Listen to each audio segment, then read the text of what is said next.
Clearly, thank you. Great. How do I look? Just kidding. Thank you. Bye. Thank you, sir.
Order. A word of good morning to all.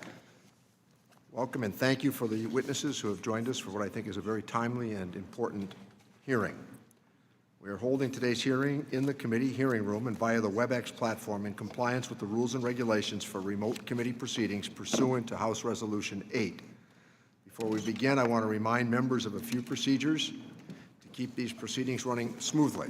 First, consistent with regulations, the committee will keep microphones of those present on the WebEx platform muted to limit background noise. Members are responsible for unmuting themselves when they seek recognition or when recognized for their questioning. Committee staff will mute themselves only in the event of inadvertent background noise. In addition, when members are present in the proceeding via WebEx, they must have their cameras on. If you need to step away to attend another proceeding, please turn your camera and audio off rather than logging out of the platform. I do want to yield a few seconds here to Ms. Sanchez to acknowledge the Hispanic Heritage Month. And I think that even in my own community, I've seen the demographic change that's been pretty substantial over the course of, 5 decades.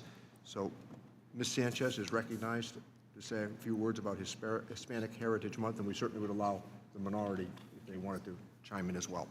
Thank you so much, Mr. Chairman. Hispanic Heritage Month is a time to celebrate the Latino community's achievements and all that we contribute to this amazing country, including on this committee.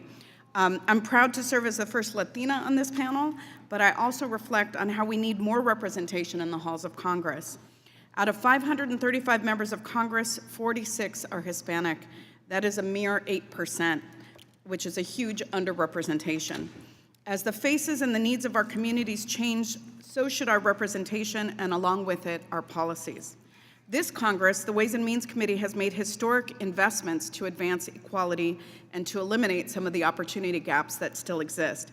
And I want to thank the chairman and the members of this committee for that good work. May we all recommit to this as we celebrate Hispanic Heritage Month. I thank the chairman again, and I yield back. Thank you, Ms. Sanchez, and I'm informed by the ranking member that he intends to address that in his opening comments. So with that, let me turn to today's hearing, Preparing America's Healthcare Infrastructure for Climate Change. Today we are here to examine how healthcare sectors contributing to the climate crisis can better improve their efforts, the ways that extreme weather events are disrupting the healthcare delivery system nationwide, and what's needed to safeguard our healthcare infrastructure from these changing conditions. Last year, the medical community cited climate change as the greatest threat to the global public health. Our health is in large part determined by our environment, from the air we breathe to the water we drink to the access we have in terms of healthcare services. We know that human-caused greenhouse gas emissions are the most significant factor accelerating the climate crisis. We also know that the healthcare industry is responsible for 10% of our nation's greenhouse gas emissions. But we haven't spent enough time thinking about how these trends go together, how the healthcare system contributes to the climate crisis, and how changing weather patterns impact health. When it comes to extreme weather, last year alone, we saw a historic freeze in Texas, the third most named hurricanes in history, and the hottest summer on record. All these events affect our health. Texas healthcare operations were disrupted when hospitals and emergency departments were overwhelmed, and over the past 2 decades, it is estimated that 114 climate-related hospital evacuations took place. More than half of those meant evacuating more than 100 patients. These are serious threats to America's health. From providers to suppliers to the many other actors in the sector, all have a role to play in curbing emissions and preparing for the increasing instances of extreme weather. Another factor to consider is how these changes exacerbate existing health inequities. Back in 2019, the committee held a hearing on the economic and health consequences of climate change, and where we had an opportunity to hear loudly and clearly that the impact of climate change doesn't fall on all equally. Rather, the communities that are already the most vulnerable remain the least equipped to deal with the added stressors of climate change. The U.S. healthcare system is only beginning to feel the damaging effects of these changes, but it is clear that more climate-related weather events and rising emissions will continue to worsen healthcare outcomes, and the time for action is now. Making important upfront investments will not only protect our healthcare system for weather-related risks, but it will also offer potential cost savings to organizations in our healthcare system. Earlier this year, and this is what has brought about this hearing, earlier this year I released a request for information to providers across the country, asking them about the ways extreme weather events are interrupting their operations and also what they were doing to reduce the carbon footprint. I'm really pleased that along with this hearing today, we have released a majority staff report that aggregates those findings. Once again, the health staff at Ways and Means did a spectacular job. It is clear that we have a lot of work to do together moving forward, but honest dialogue and commitment to change are amongst the first steps. Today's discussion is an important step to understanding the role of the federal government and how it plays out in supporting how healthcare facilities respond to climate crises issues and mitigate their contribution to it. We need to encourage urgent, measurable action. There's no one-size-fits-all, but the federal government can move the industry from a piecemeal approach to intentional, comprehensive strategies. I look forward to hearing from our distinguished witnesses today, and now let me recognize the ranking member, Mr. Brady, for the purposes of an opening statement. Thank you, Chairman Neal, for hosting the hearing today, for all the witnesses for joining us. I joined Congresswoman Sanchez in celebrating Hispanic Heritage Month. This morning I was reading an article about where Hispanics in America are thriving economically. I'm really pleased that Texas, a number of our Texas cities lead the way in economic growth. And when you have a model of low taxes, balanced regulation, and the freedom to work and succeed, you know, all minorities, all Americans succeed, including and especially our Hispanic neighbors. Helping our hospitals, clinics, doctors, and healthcare providers serve their communities should be a straightforward bipartisan effort, especially after witnessing the crisis during a once-in-a-lifetime pandemic. Unfortunately, our frontline health workers are scrambling once again, but this time under the strain of the Green New Deal-style policies. Providers need access to reliable power in robust supply chains that can withstand whatever nature throws their way. Healthcare providers throughout California and other parts of the country are struggling with blackouts. Backup generators are failing. This isn't just happening in the U.S. Similar policies have worsened Europe's energy crisis, with major power distributors collapsing, some major power generators at risk. With gas prices now 400% higher than a year ago, countries are moving to backstop their biggest utilities to keep them from collapsing. Despite this clear evidence of policy failures that put lives at risk, unfortunately, many Democrats in Congress have doubled down. The so-called Inflation Reduction Act spends $250 billion in subsidies to the wealthy and the largest corporations and is projected to fail to lower global temperatures significantly. Using UN climate change models as little as 0.009 degrees Fahrenheit over this century. These disastrous policies will only result in skyrocketing energy costs, failing energy grids, and an increase in energy poverty. These higher costs will especially burden low-income families this winter who will have to choose between heating their home and buying essentials. Healthcare providers and the patients who rely on them will also become more vulnerable to severe weather events. We need to be cautious about imposing on local hospitals more expensive ineffective Green New Deal initiatives that fail to address climate change. It is risky and will push prices on patients even higher. Patients desperate for care have no choice but to pay or go broke trying. It's clear that hospitals need reliable and affordable sources of energy, not risky, expensive renewables that jeopardize healthcare providers and their patients during times of crisis. This adds fuel to the fire of an already destructive inflation crisis that has families dipping into their retirement savings to stay afloat. Record high inflation is a top concern for families as they struggle to keep up with the rising costs of rent and food. Health insurance inflation is already 17%. And to make it worse, the Democrats' new methane tax means a 17% increase on average family's natural gas bill and likely much higher for our health providers. Shouldn't we be finding ways to give our frontline health providers everything they need to prepare for the next crisis? Instead, while passing higher taxes to be borne by working Americans, unfortunately, the President and congressional Democrats provide lavish Obamacare subsidies for the wealthy. They do this even as the price of health insurances continue to rise, not in spite of, but because of Obamacare's existing subsidies. They provide little incentives for insurers to keep prices low. The result will be even greater premium increases that will strike well before a major weather or health crisis.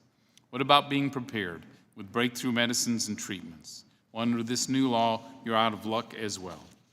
Not only do studies show the Inflation Reduction Act, the socialist drug price control kills well over 300 cures in the long term, Congress's own nonpartisan scorekeeper finds that drug prices will increase in the short term. Hospitals and pharmacies will have to pay more to stock up on emergencies.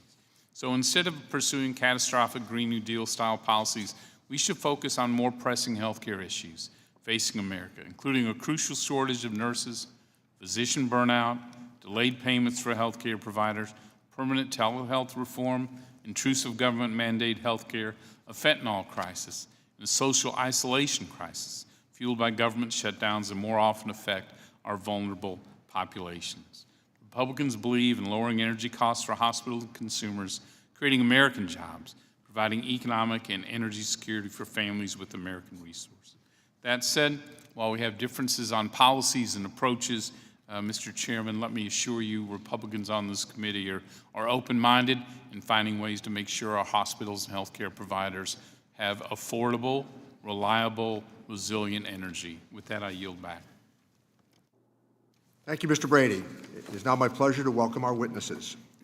First, we have Dr. Jody Sherman, Associate Professor of Anesthesiology of the Yale School of Medicine and Founding Director of the Yale Program on Healthcare Environmental Sustainability in the Yale Center on Climate Change and Health.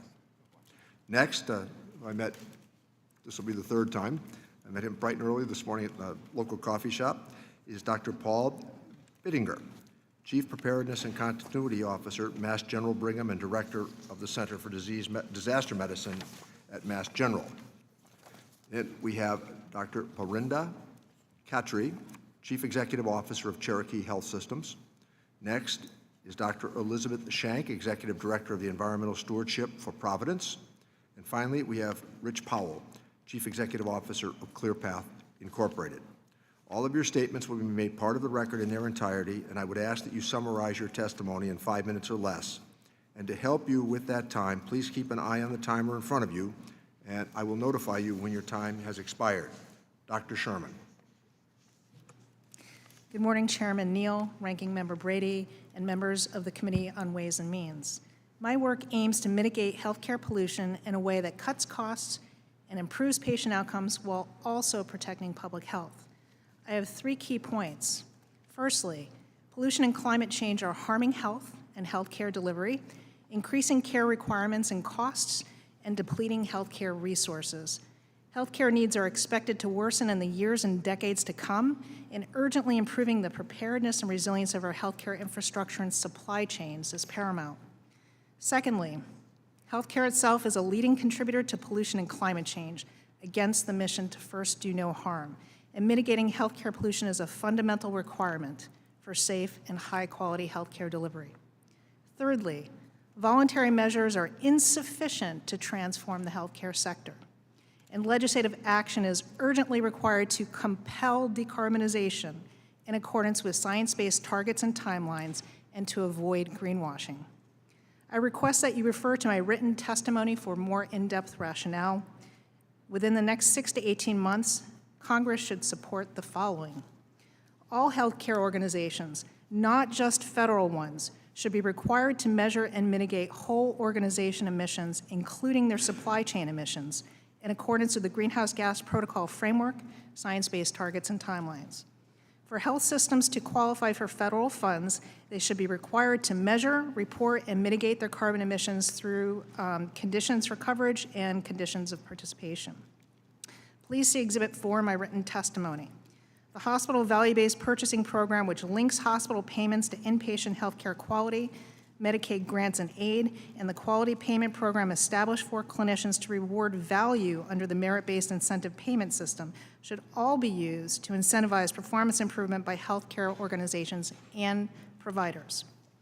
To support accountability efforts, an interagency partnership between HHS and the EPA should be established within the next 6 months to develop a national standardized carbon reporting database for healthcare organizations that encompasses all organization emissions, including the supply chain. Greenhouse gas accounting should be incorporated with existing performance measures, including healthcare outcomes, efficiency of care, costs, and equity, to ensure that decarbonization efforts are patient-centered. This national database should be used to identify best practices, develop evidence-based strategies for decarbonization, and guidance and management tools. Next, the CDC and the Healthcare Infection Control Practices Advisory Committee, or HICPAC, must revise their infection control guidelines through a low-carbon resilience lens to address outdated policies and guidelines that drive unnecessary disposability and waste of precious resources, and to improve supply chain resilience. We must keep both patients and communities safe. CMS and CDC must work with the Joint Commission and other oversight bodies to create a new environmental sustainability standard that includes decarbonization and resilience metrics. All existing standards and metrics must be reviewed, and all those that drive disposability and waste, increase costs and pollution, and reduce supply chain resilience should be revised. At the same time, they must reduce regulatory burdens. Next, the FDA should take several measures to embed circular economy principles to address manufactured obsolescence of drugs and medical devices to protect against greenwashing. These include the following. All products must include standardized life cycle inventories and publicly disclosed product-level emissions. Medical equipment should be required to be durable with maximal reusable components, modularity designed to facilitate disassembly, cleaning, and repair, and reassembly for safe reuse, and to facilitate new markets for spent materials. Healthcare organizations must have the right to repair the equipment they purchase, and obstructions to doing so must be removed.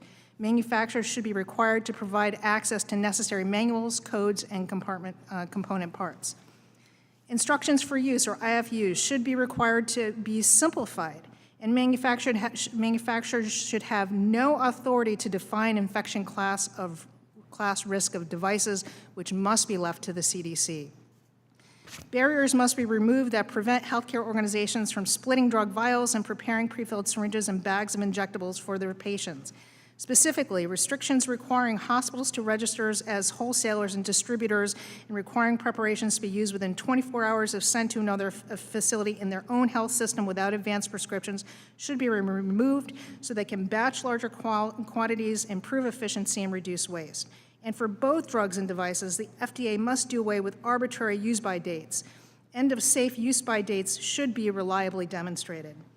Taking lessons from the NHS, any vendor that wants to do business with a healthcare organization that receives federal funding should be required to publicly disclose whole organization emissions and to decarbonize in accordance with science-based targets and timelines.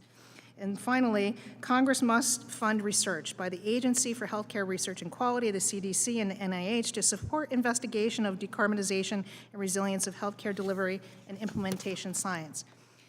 This should include funding for the creation of several centers of excellence in sustainable healthcare delivery to support shared learning of how to overcome barriers and implement best practices. Chairman Neal, Ranking Member Brady, and the rest of the committee members, thank you for allowing me to share my testimony on how to mitigate harm from healthcare pollution and bolster our healthcare's resilience in the face of rapidly changing climate to protect all Americans. Thank you, Dr. Sherman. Dr. Bittinger, please proceed. Chairman Neal, Ranking Member Brady, distinguished members of the committee, I would like to express my sincere thanks for the opportunity to join you all today and speak about the rising and often underappreciated challenges that climate change is posing to our nation's healthcare infrastructure and our ability to provide safe and necessary patient care during and after disaster events. In the past 2 decades, we have witnessed numerous examples of climate-related events causing failures or near failures of the healthcare system. Multiple hospitals in New Orleans required evacuation after Hurricane Katrina because of failed electrical systems following flooding. The loss of life associated with those evacuations has been well described.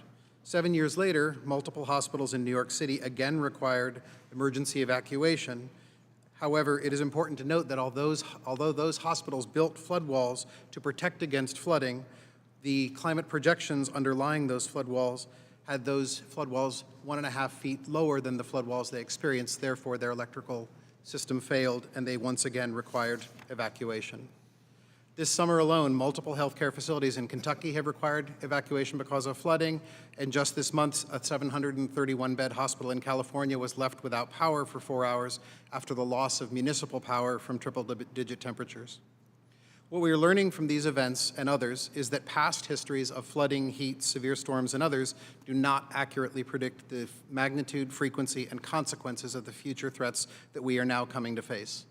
Our healthcare system is clearly vulnerable, but many people, including leaders of the healthcare entities themselves, often do not appreciate the degree of vulnerability. In response to some of the events that I've just mentioned, my own hospital system undertook an effort to look at how climate change is threatening our buildings back in 2013. In this effort, we worked with climate scientists and engineers to obtain detailed projections of the climate risks for more than 30 of the healthcare buildings across our system. Our project looked at the possible events coming within the next 15 years to identify necessary mitigation strategies and threats coming in the next 50 years to identify ways to design future construction to be more resilient against all kinds of climate change and the worst of disasters. In most cases, the necessary standards of resilience that we now require for our own buildings that we are constructing significantly exceed what is required by current codes. I believe we urgently need to make changes in current practices to protect our healthcare system and improve its resilience and better ensure that our hospitals will be able to care for all of us during future emergencies and disasters. First, I believe hospitals require access to better data that describes the specific impacts of climate change in their local area. It can be extremely difficult for hospitals to identify accurate information about the climate-related hazards that affect them. My system self-funded our analyses, but this is not possible for many other systems. Governmental agencies such as NOAA and others could be asked to provide hyper-local data projections on the consequences of climate change and share this data with hospitals and other governmental partners to improve readiness, mitigation, and response efforts. Secondly, CMS should amend the emergency preparedness rule to require hospitals to utilize the best available data on their future projections regarding hazard vulnerability analyses. Currently, hospitals are allowed to use historical information in these analyses. Because of the rapidly changing nature of the threats we face, our risk assessments must be forward-looking and data-driven. Third, guidance around building codes for healthcare must consider climate change projections so that we do not build vulnerability into the future of our critical national infrastructure. New construction and major renovations must consider the predictable vulnerabilities that we are now experiencing over the predicted lifespan of those buildings. Fourth, since the cost of mitigation in the near term can be substantial, governmental emergency planning guidance should specifically promote community collaborations to protect healthcare systems against these threats. Activities should include collaborative planning for power generation during periods of extreme heat, mitigation against common flooding risks and other common hazards so that the healthcare system can serve the community in time of disaster. I'm extremely grateful for the opportunity to join you all today, and I will be very happy to answer any questions that you all may have. Thank you, Dr. Bittinger. With that, let me recognize Dr. Khatri.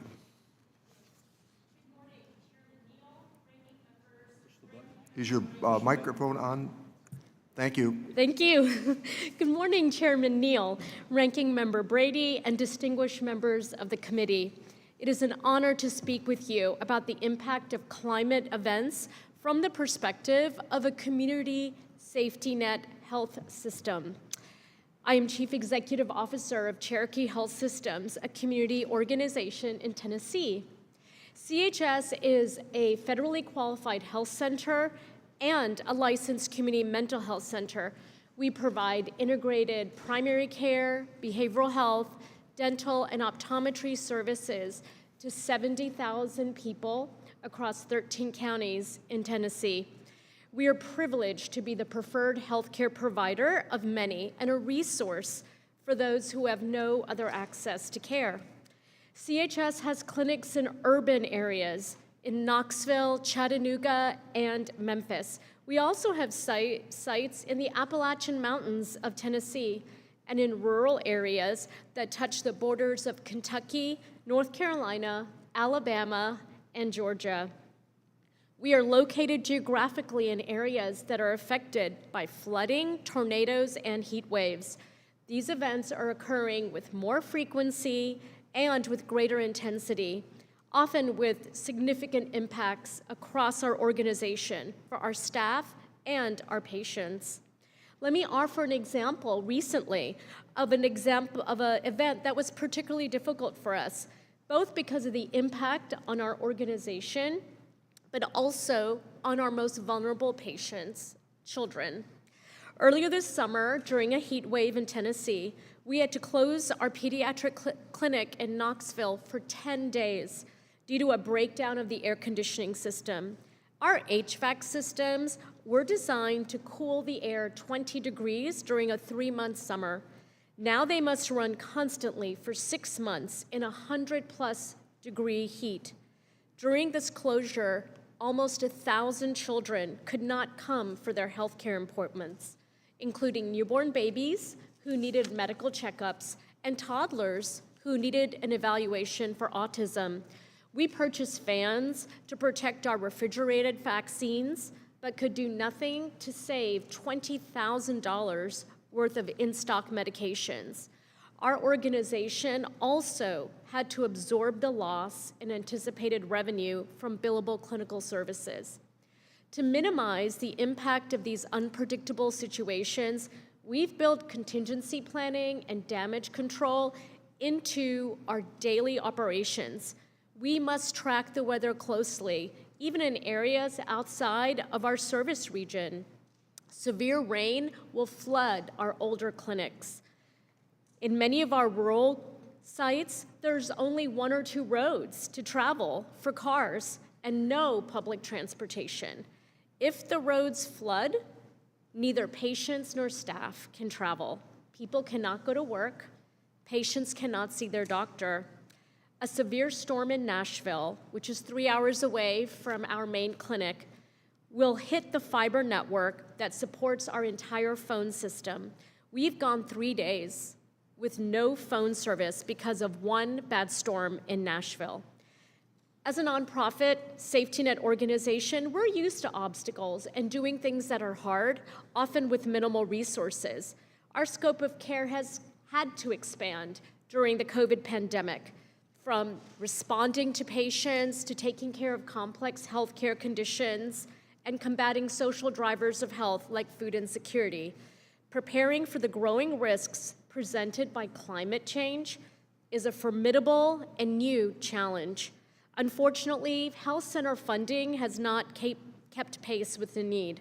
Beyond infrastructure improvements, we must also dedicate staff, time, and resources to plan for, react to, and recover for these type of events.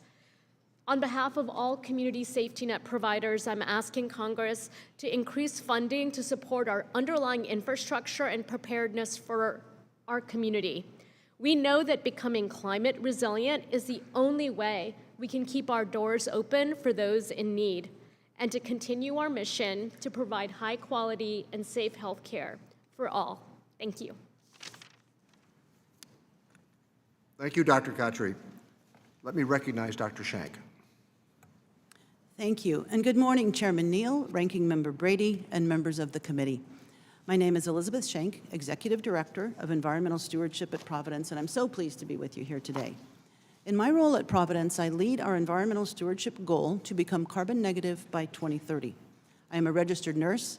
I have worked for Providence for 36 years, and I live in Montana. Providence is a Catholic not-for-profit health system in 7 states: Alaska, California, Montana, New Mexico, Oregon, Texas, and Washington. Providence serves 52 hospitals, including 14 rural hospitals and more than 900 clinics, and we see 5 million patients a year. As healthcare providers, we see the climate impacts on health every day. As a faith-based, mission-driven organization, our vision is health for a better world. To us, healthcare extends beyond the walls of our facilities. We know that to improve the health of our patients, we must improve the environmental conditions in which they live. It is incumbent on us to act for several reasons. First, as healthcare providers headquartered in the Pacific Northwest, we have experienced firsthand how these climate-related events are harming health. For example, during the heat wave of June 2021, hundreds more people died than would have had the weather been typical, and our emergency departments were full from northern Washington to southern Oregon. At one of our larger facilities in Portland, Oregon, extreme heat warped door jambs and window frames. The building retained so much heat that it was challenging to manage the ventilation, cooling, and humidification systems for an additional 10 days after the heat stopped. Currently, we are experiencing wildfires in 5 states, exacerbating unhealthy air quality, which impacts both patients and staff and is a particular concern to those with comorbidities. Wildfires were encroaching on one of our long-term care facilities, and it required evacuations of patients to temporary housing. The impact continues, and each day we are concerned for our people, our patients, and the communities we serve. Second, through more efficient operations and purchasing choices, environmental stewardship can reduce costs to sustain our services. Providence is faced with simultaneous inflation, a national healthcare labor shortage, global supply chain disruptions, and an unstable financial market. It is imperative that we take proactive measures to increase our efficiency in several areas, from energy use and waste management to chemicals, transportation, and purchasing, all of which can lower costs, allowing us to improve the quality of care. Addressing the climate crisis in healthcare is daunting, and at Providence, we are responding to the challenge with innovative solutions. We established our We Act framework, outlining 5 focus areas: waste, energy, water, agriculture, food, chemicals, and transportation. Our strategies and tactics address each category, including waste optimization, transition to renewable energy sources, more local and sustainable foods, reducing greenhouse gas emissions from anesthetic agents and other chemicals, and reducing emissions from business travel, product delivery, and employee commuting. Several accomplishments to date I can share with you are that 26 Providence healthcare facilities in Washington and Oregon are operating on 100% renewable electricity today. 2 hospitals have reduced waste by over 50%, and all are on track to optimize their waste by 2025. We have reduced carbon emissions from anesthetic agents by 70%, saving $3.5 million annually. We have reduced carbon emissions overall in our hospitals by 13% as of 2021 compared to our 2019 baseline. This work does not come without its challenges.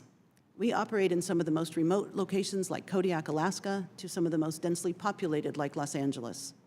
But it also provides opportunities to better understand effective ways to reduce our own pollution and greenhouse gas emissions, to build a resilient healthcare delivery system, to share clinical research on how healthcare decisions and actions related to the climate crisis impact the communities we serve.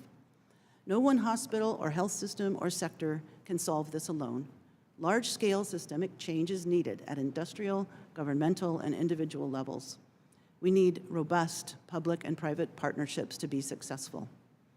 We greatly appreciate the committee's time and attention today for this important discussion, and we look forward to partnering with you as we work together to improve the health of our communities. Thank you. Thank you, Dr. Shank. Mr. Powell, you're recognized.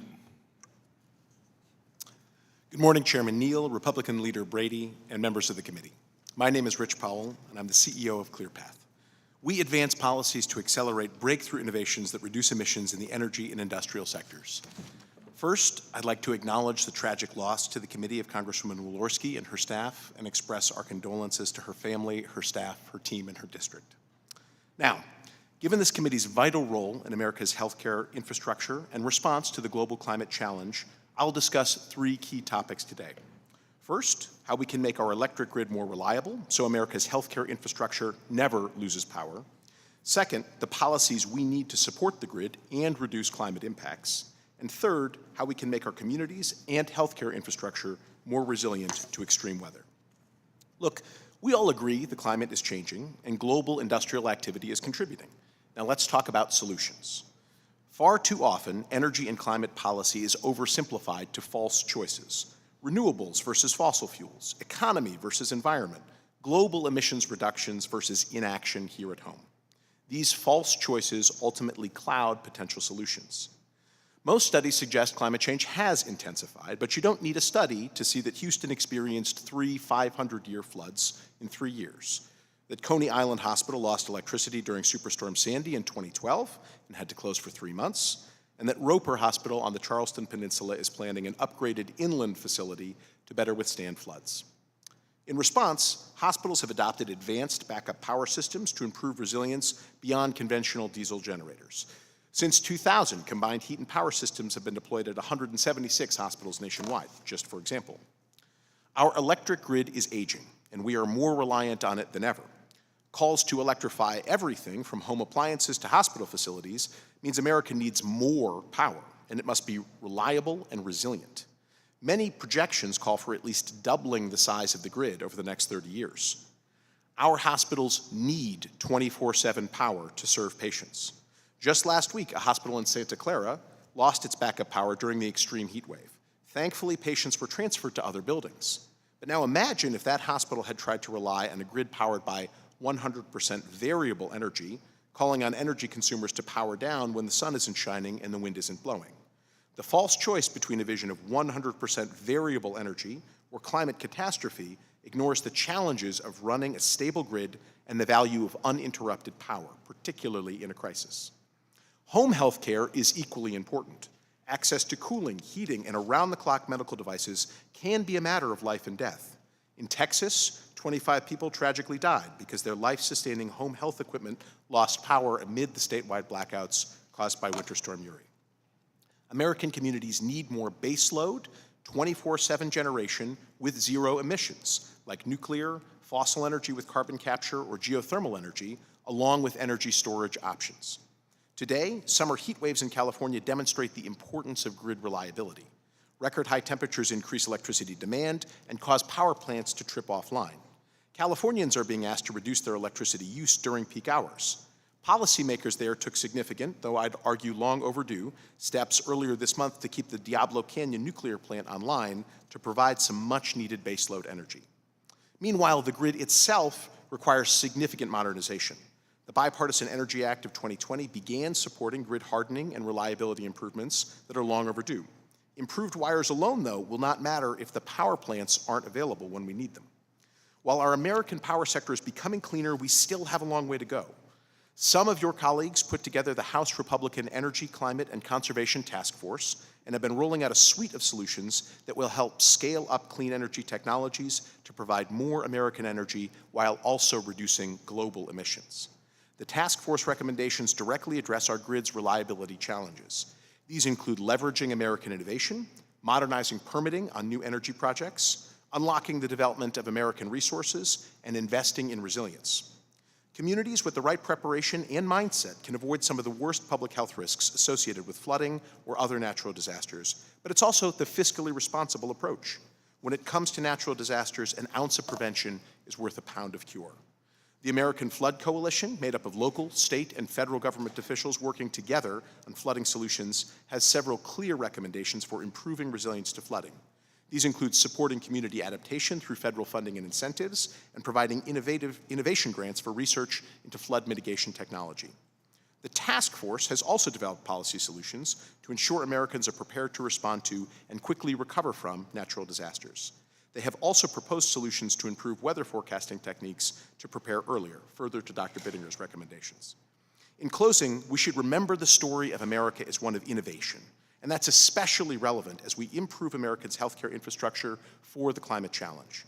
America and the world are going to need more energy, and our vision is that it can all be made clean and reliably.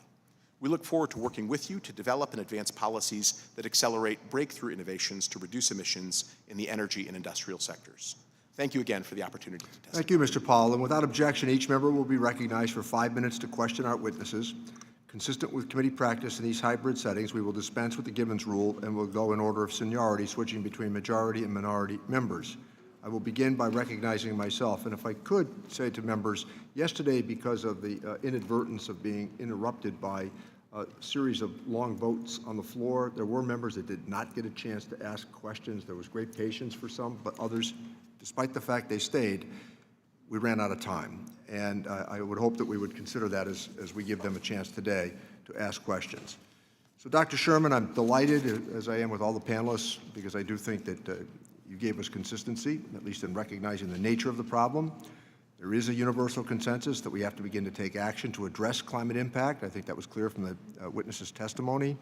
And I think I have a vision where healthcare in our system, it's leading the world in its efforts to provide high-quality care, but also to lead the world in sustainability and climate resilience. As the entire panel has clearly noted, these efforts go hand in hand. One of the very first and immediate actions we need is for the Centers for Medicare and Medicaid Services, CMS, to put out a series of standards and guidelines so providers should know how and what to track in terms of reporting emissions. The first step in this process is understanding where we are, and so we can work together to reduce harmful greenhouse gas emissions. Dr. Sherman, would you comment? Thank you, Dr. Neal. Excuse me, Mr. Neal. Chairman will work. Chairman. I could not agree with you more. The great news about using CMS to incentivize mitigation of healthcare emissions is that the infrastructure already exists. Really, we need to consider healthcare emissions as a dimension of quality of care, and using this infrastructure, we can use that to combine emissions performance with healthcare quality outcomes, cost outcomes, as well as equity outcomes. Thank you. And for healthcare providers that have not yet begun to think about measuring or addressing the footprint, the carbon footprint, this process and issue can be pretty daunting. We know that there are some opportunities to address low-hanging fruit, easy actions that providers can take that benefit them economically and reduce emissions. Dr. Shank, based on Providence's many years of work in this area, what are some of the simple things that other healthcare providers could do to address that issue of low-hanging fruit, and suggest some initiatives that might be helpful to all organizations? Thank you, Chairman Neal. Yes, oftentimes if we start, the easiest things to do are those that actually save money, because it's easiest to get leaders and other members of your organization on board. So let's just talk about a few of those. For energy efficiency, the basic elements like LED lighting, setbacks at night, et cetera. For waste efficiency, proper segregation, education for staff. Each of those can save millions of dollars a year in an organization of our size. We can do a lot with nitrous oxide, which is frequently wasted in our hallway, our buildings, and also with anesthesia gases. Those are not as simple because they involve change of human behavior, but we have solutions ready to go for those. So those are a few examples. Okay. And Dr. Bittiger, as extreme weather events become more frequent, could you describe how the inaction on climate crisis threatens impact on patient care outcomes? Thank you, Mr. Chairman. I think what many people don't realize is inaction is actually affecting us even today as we speak. Within the last 5 years, failure of our air handling systems have not caused evacuation of the hospitals, but closure of the closure of the operating rooms, because rising heat causes rising humidity, which threatens sterility for surgical procedures. In my own community as well, one hospital has been permanently closed due to flooding, causing subsequent rises in volume of inpatient areas and emergency departments, increased demand on care, and decreased ability of those emergency care settings to provide care to the community. And just again this year, we had an urgent care building that we had to close for multiple days because severe drought in the community caused loss of the water supply, therefore inability to operate the cooling system. So right now, inaction is affecting care, and given the projections we are facing, it will make the ability of the community to rely on its healthcare infrastructure to know you can go to the emergency department, you can have surgery, even less likely in the future unless we act. Thank you, Dr. Bittiger. With that, let me recognize the ranking member to inquire. Thank you, Dr. Neal. I'm afraid he's going to be hit with that many more times. So compared to with what some of you hit me with. we'll go with that one. The the tenet of the Green New Deal, it really is to drive up energy prices, to discourage use. The worries about that is that we know from Senate reports, for example, that every 10% increase in energy costs can drive about 840,000 people into poverty, where their health care outcomes in health care disparities worsen in a number of ways. I worry about and was reading the Portland State University report where shifts to renewable energy can drive up energy poverty and make inequality worse. I worry about the choice this winter. Inflation continues to rage. Grocery prices are at a 43-year high in inflation. It's been crushing, but most experts expect home heating costs to skyrocket this winter, really giving seniors and the poor a heat or eat choice, which worries me as well. I, too, worry about the reliability for healthcare infrastructure, especially during severe weather. We're home in our area to the Texas Medical Center, the largest medical center in the world, but a lot of our healthcare depends upon community hospitals, regional hospitals, rural hospitals, all of which is a life or death issue during an extreme weather event. We saw that in the winter storm in my home state of Texas, underscored those challenges in how we maintain critical infrastructure. On the other hand, we've seen power plants withstand extreme weather, like in Hurricane Ike and Harvey. Texas is home to very strong wind and solar renewables. I think we lead the nation in them. And in some days, they can cover all of our electricity needs. But on average, solar is available about 30% of the time. Wind better, about 40% of the time. What we saw in the winter storm was both went down and didn't come back. Nuclear went down briefly, came back. Other natural gas power plants went down, came back, thankfully. What we learned was the importance of having a balanced portfolio and a baseline of a baseload of energy that can cover these events. So, Mr. Powell, the reason I'm talking about the home state is we've experienced it. We want to get this right. You referenced sort of the importance of having this reliable baseload for hospitals, for healthcare, for all those critical elements in a state, in a country. How important it is that we have that balanced portfolio and that we have that reliable base load for hospitals and for our communities? Well, thank you, Leader Brady. Thank you for your long support for the issues of energy innovation. Congratulations in advance on your coming retirement on the committee. Could not agree more that preserving a consistent supply of 24/7 power that is resilient to the increasingly extreme weather, which we've already seen in Texas and we can expect to see continuing ahead, is of paramount importance as the backup for our healthcare systems, both for major facilities and for home healthcare. And I think, to your point, what we saw in Texas in the tragedy of the storm was that thankfully there was a variety of different resources. They need to be better weatherized in the future. I would argue we need even more of the ultra-resilient resources available on the grid in the future. So things like advanced nuclear energy or advanced geothermal energy or very long duration energy storage, I'd categorize as ultra-resilient sources that could help us recover even more quickly from a disaster like that and bring especially home health care facilities back online much, much more quickly. Yeah, and I think too, there are breakthroughs in smaller nuclear energy type projects that can be located closer to the facilities and needs. And one point I want to make clear is sometimes the debate is so silly. The fact that wind and solar went down in that emergency, it's not a criticism, it's a characteristic. You recognize that won't be. So you have to fill it in with others. Some days, again, they can be a full energy for our state. So really important that we have that balance. But I think the element, the key point you're making here is have that reliable base load, have that balanced portfolio. Don't rush into risky mandates from Washington that could actually risk the health of patients if we do it wrong. With that, Mr. Chairman, I yield back. Thank the gentleman. Let me recognize the gentleman from Texas, Mr. Doggett, to inquire. Thank you, Mr. Chairman, and to each of our witnesses who provided valuable testimony. Dr. Sherman, I direct my questions to you. I think your testimony makes clear that we need to decarbonize our economy, have less reliance on fossil fuels, not just for the health of the polar bears or the shrinking ice caps, as important as that is, because it affects the health of every American family, doesn't it?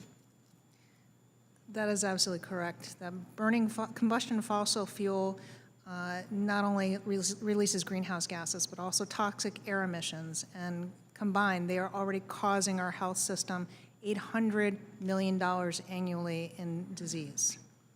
And that's a cost that we bear and need to consider when we're considering the cost of ways to correct this problem, of which there are many, and you outlined a number of things that different federal agencies can do. Do you agree that even without this Congress acting, that the Biden administration can do much more through its existing statutory authority to help us decarbonize our economy and protect the health of Americans and our health systems? Well, I would argue that we actually need to compel even non-federal agencies to decarbonize. Voluntary measures are not going to get us there. They're already not getting us there. Every organization, healthcare organization, is interested in taking care of patients, has a lot of competing priorities, wants to do the best that they can, and sustainability is not making it to the top. Really important that as much as we might focus, as we did in the recent climate law, on incentives, that incentives alone will not get the job done. We do need to have a higher standard aimed at decarbonization.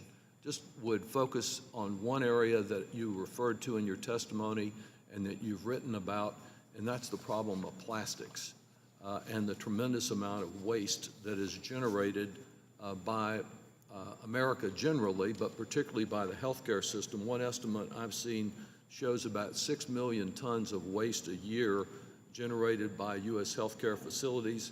We all know the benefits of that, just as we know the benefits of plastic in our daily lives.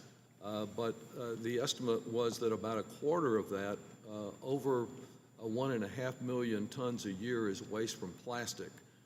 I'm concerned about the problem of microplastics getting into our bodies and the effect that that has on our health and our immune and endocrine systems.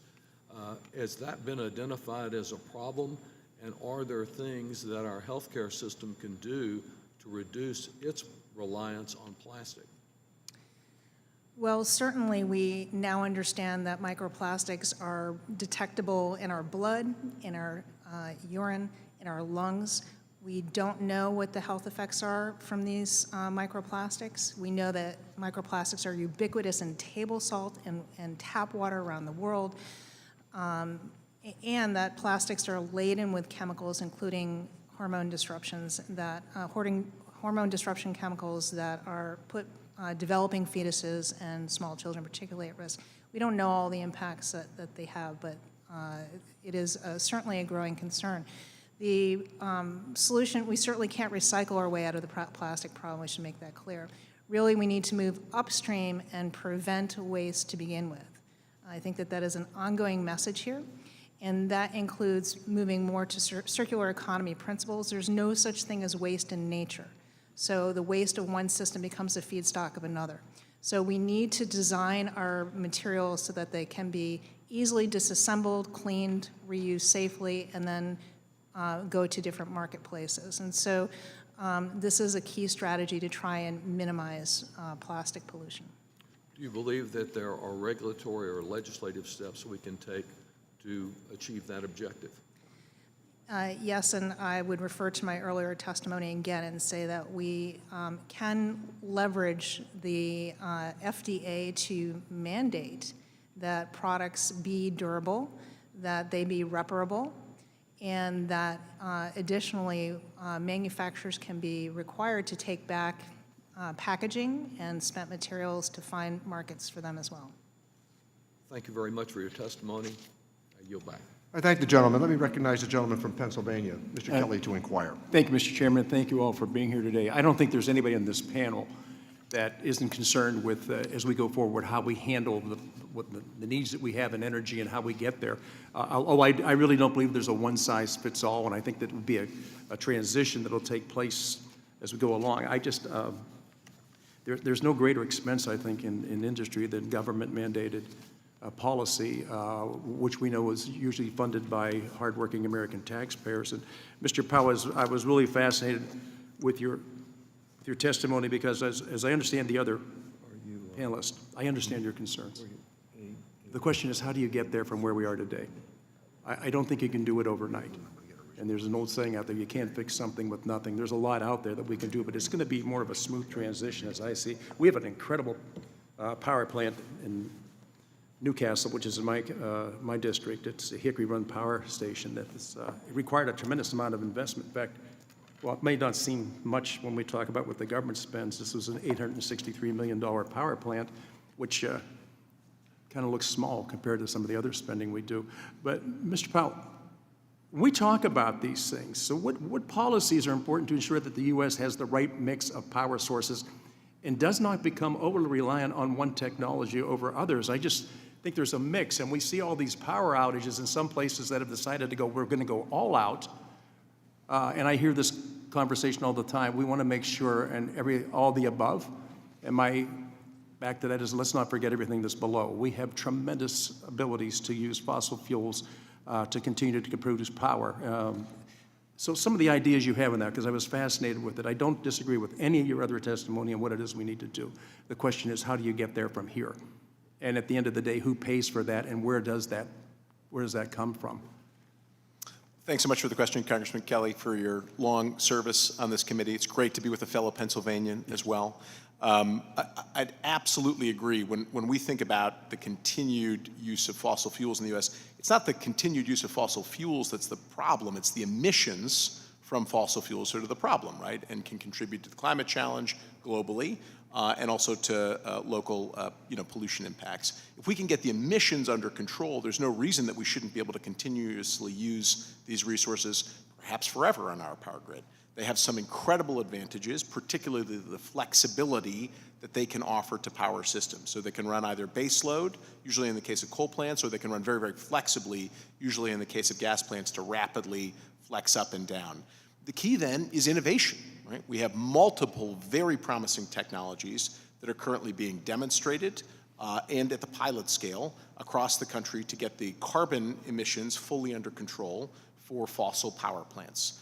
Technologies like net power, which would allow us to build natural gas-fired power plants with zero emissions, or point source capture, where we could take things like the generating station in your district, even an existing power plant, and put carbon capture gear onto that and continuously use that power plant far into the future, especially plants that we've recently invested a great deal in and that are really almost irreplaceable assets on the grid, given the transmission around them and the communities that have been built up around them and the workers that have been built up around them as well. So the solution here really is all about innovation and demonstrating these advanced technologies, and then permitting reform so that we can rapidly deploy those advanced technologies both on existing units and then build new units that can also take advantage of that technology. Yeah, and I appreciate your answers on that. I got to tell you, the business I'm in is automobile business, and I know there is a rush to get to electric vehicles, which is an alternative maybe in the future, but it really doesn't meet everybody's market right now, what they can actually afford to spend. I find it quite offensive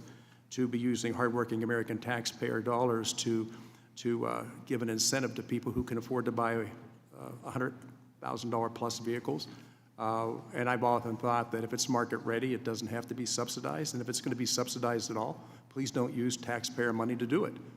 So all of you being here today, thanks so much. And I think we all recognize there's a need to do this, and we are going to transition to this. But I think it's not going to happen overnight. And I think we realize that. I think the biggest problem we face right now is, how do we get there? How soon do we get there?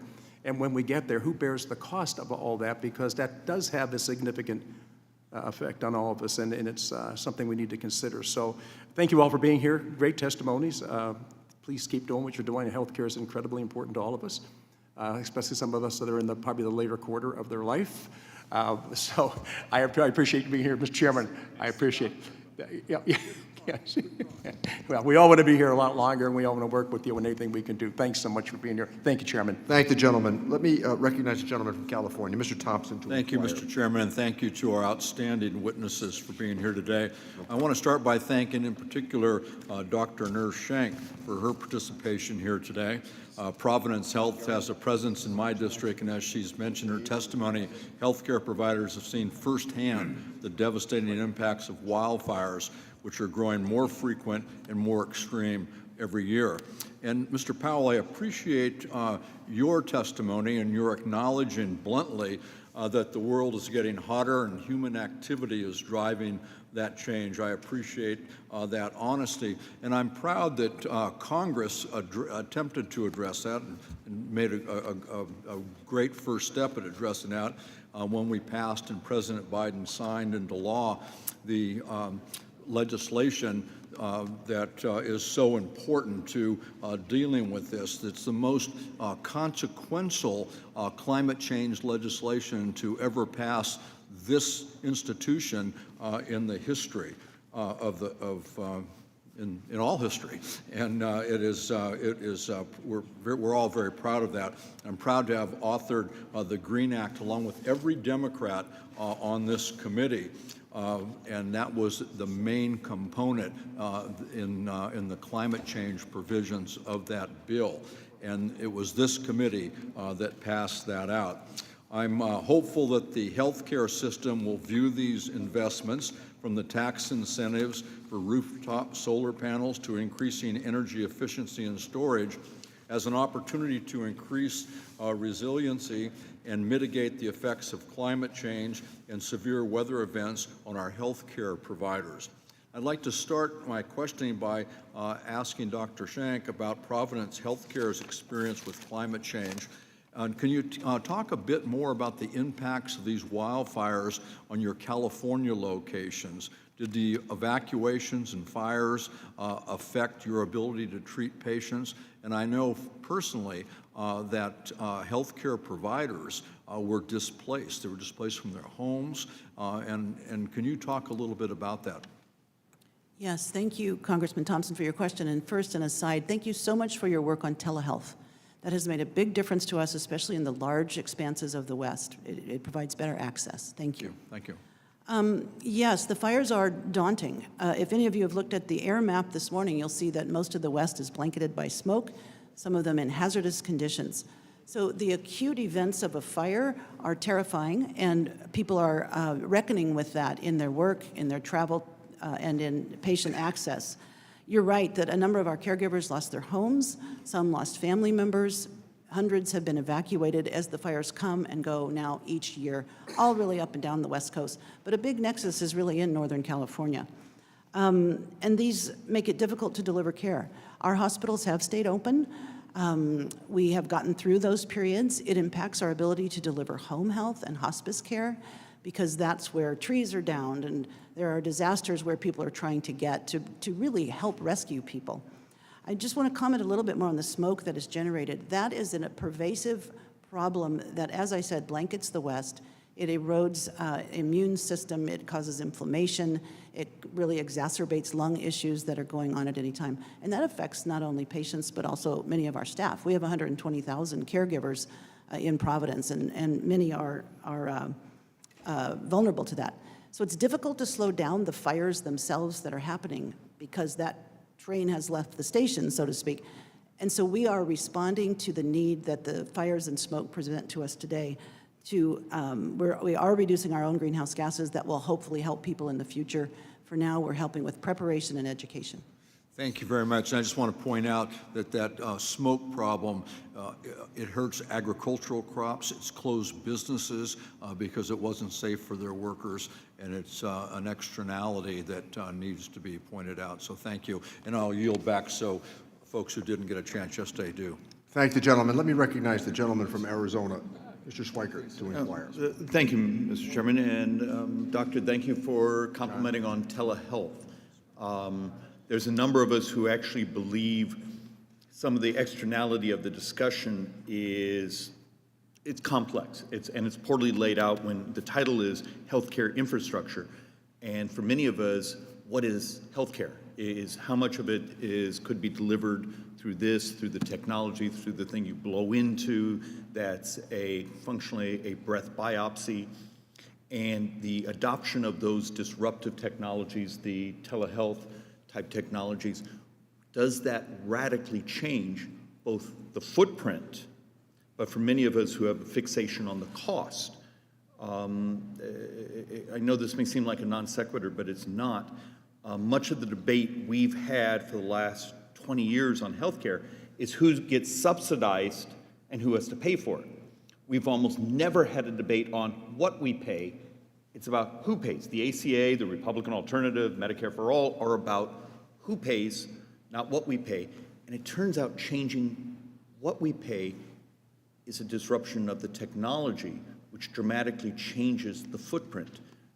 A hospital structure, if I gave you the cutting-edge technology, would a hospital look the same? Would the need for someone that's sitting in a bed? And Mr. Powell, a conversation you and I had actually, God, almost a year ago. I'm from the desert. I'm from the Phoenix, Scottsdale area. I remember a problem we had 20, 25 years ago where I would have seniors, particularly, die during the summer from heat exhaustion because they could not afford to turn on the air conditioning. And the crazy reality in the Phoenix area is actually adjusted for incomes and Medicare and Social Security payments and those things. My cost to cool that apartment has actually gone down the last 20 years. At least it did up until this year. And in the last 6 months, my power companies are now having to, because of the inflationary cycle we're in, fairly substantially raise rates. If this is about caring about people and caring about their health, do I go back to those ugly days from a couple decades ago where I have the elderly couple that we find dead in their apartment because they were fearful to turn the power on, because turning the electric on, because they couldn't afford the power? And my fear is we don't sort of see globally of what technologies can we disrupt the concerns over carbon, greenhouse gases, and at the same time improve access to healthcare using technology. Maybe I'm a bit of a techno-utopian, but and instead of me rambling, Mr. Powell, I don't know if you even remember those conversations, but we were trying to have the discussion of what's moral. You know, our concerns about the environment, but also our concerns of people staying alive. Well, first, Congressman, you are a techno-utopian, and thank you so much for your long focus on energy innovation, your support for the energy sector innovation credit, your new leadership of ESIC, along with your support for permanent 45Q, which would do so much to reduce the emissions from fossil power generation and industrial generation. I think what you describe is a choice that we should never ask seniors or really anyone to make. We should never be putting people in the position where they're having to choose between preserving their life and turning on the air conditioning and affording the rest of their life and their lifestyles. We need to be focused on making clean energy as affordable and resilient as we possibly can for every American, and particularly people at great risk and great health care and living in sometimes tough environments, right, like your home district. We can do that through innovation. We can do that through all of the new technologies that you and I have discussed. Many of the technologies we already have today are up to the challenge there, but if we want to get all the way to clean grids and we want to ensure that clean grids are both affordable and resilient, we're still going to need new technologies that don't exist today. We're going to need very flexible technologies like long-duration energy storage and advanced nuclear energy and fossils with carbon capture, and advanced geothermal. All of these technologies that many folks on the committee have really worked on advancing and bringing forward and focusing on through innovation. Especially when you take that same challenge and you compound that globally, and you think about all of the folks in the developing world who themselves are also having to adjust to a changing climate, and maybe don't even have access today to modern electric grids, much less air conditioning in their homes. We really need to think about this globally, and we need to think about new technologies that are so cheap and so high-performing and so effective that they can be deployed rapidly around the globe. Thank the gentleman. Let me recognize the gentleman from Connecticut, Mr. Larson, to inquire. Thank you, Mr. Chairman, and I want to thank our panelists for for great testimony. I can't recall a time that we have everybody at a table and nobody here is a climate denier, that climate disruption and climate change is real. That is historic in so many ways, and glad to see that we have that focus. I share the concern that some of my colleagues have about the taxpayer who's paying for this. And I want to suggest, what does it cost the taxpayer in terms of, and again, I'm happy to see that everybody believes that decarbonization has to take place.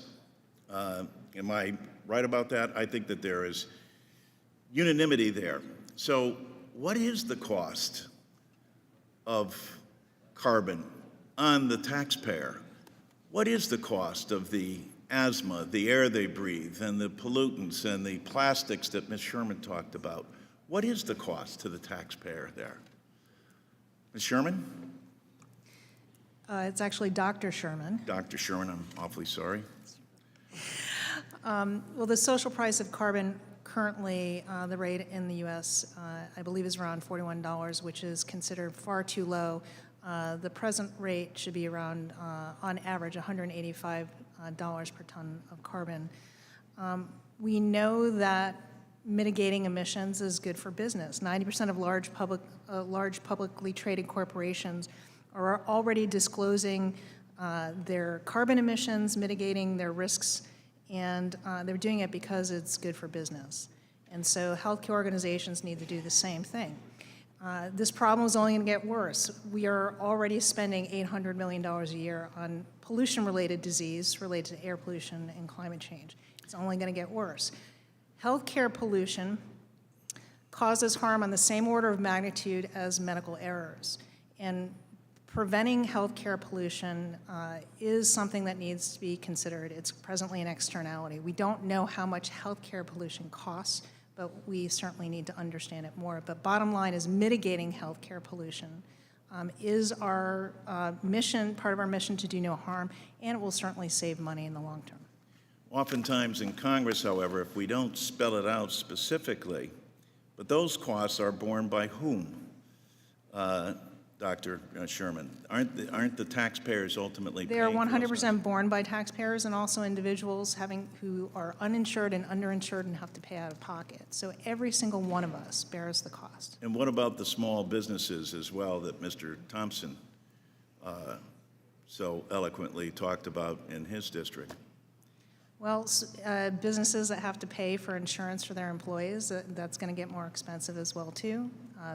People who are out of work are going to lose money, income, because of their disabilities and disease. And so every single one and every business owner is also affected by the cost of inaction, the costs of pollution. Dr. Bittinger, would you agree with that? I would, and I think there's a math that actually can be very favorable here as well. That in my own system, we built a new building, Spalding Rehabilitation Hospital, about a decade ago, and built it to be resilient and decrease energy costs. And those factors which improve the resilience, the ability of that hospital not to evacuate during a severe storm, as well as to use 30% less energy, increased the cost of the building by about 0.3%, but has clearly paid for itself and then well beyond with the overall decrease in energy usage and savings. So no cost in that sense, decreasing healthcare costs and increasing resilience. Dr. Katari? Yes, thank you. And certainly, thank you for mentioning the hardworking Americans, people who are experiencing disparities in health and challenges deciding between food and having paying their electric bill or gas bill. Those are our patients. We are in the trenches. This is our community. When you talk about that, I can tell you we're in those apartments, in those places with them, and the cost is borne by them. When we think about the impact of not doing what we need to do, people are suffering, but people want to live good, healthy lives, and they're recognizing that whatever is happening now is not working. And so the cost is borne by those who have the least to give. Thank you. My time is up. Thank the gentleman. Now, with committee precedent, we will proceed to having two questioners on the Democratic side and one on the Republican side. Chair recognizes Mr. Blumenauer to inquire. Thank you, Mr. Chairman, and I deeply appreciate having this hearing scheduled. Mr. Larson and I were on the first climate committee of the Speaker. We listened to a number of our Republican friends at that time ridiculing it, that it was somehow inappropriate, it was wasteful. We were out in the ozone. And I'm thinking that I'm going to take the testimony of each of the 4 doctors and send it to the Alumni Association and ask if they want to reconsider their negative attitudes. Now, I'm afraid I'm going to miss my friend, the ranking member Brady, who has sort of this artful way of being able to cherry-pick talking points and ignoring the testimony. And in listening to him, I wondered if he had a chance to review your powerful testimony. The notion that somehow, this is a little tangential, but that our drug pricing reform is going to raise drug prices. Well, why did the pharmaceutical industry fight it for 20 years? No, hardly. The fact that some of these states had to be shamed into extending subsidies for poor citizens while we watch rural hospitals close because of their inaction. And the Texas story is breathtaking. And I think about their unique go-it-alone electrical grid on their own and what that did to that state in terms of their winter crisis.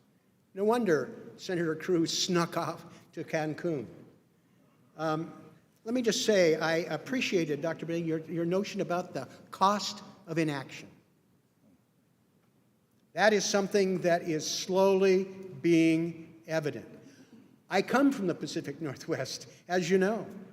We had temperatures 116 degrees, having set all-time records the 2 days before that. People died. People died in Texas because of the failure of their grid system. So this is serious business. And I would like to request, first of all, that you folks look at my legislation on resilience, because under the legislation I have, it would redefine the Stafford Act to include extreme heat, which isn't included now.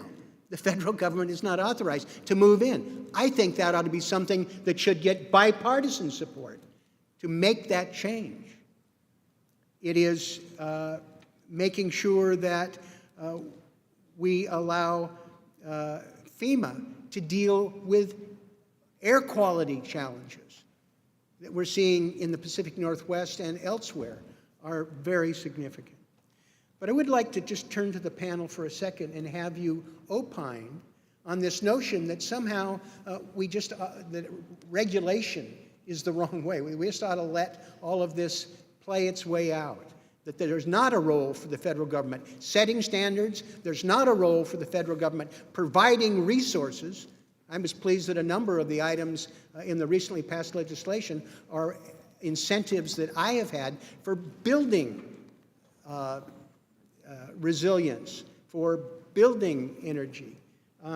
Could you talk, maybe Dr. Sherman, about the role of this partnership that seems to me you think there's a role to, if anything, increase and strengthen the partnership?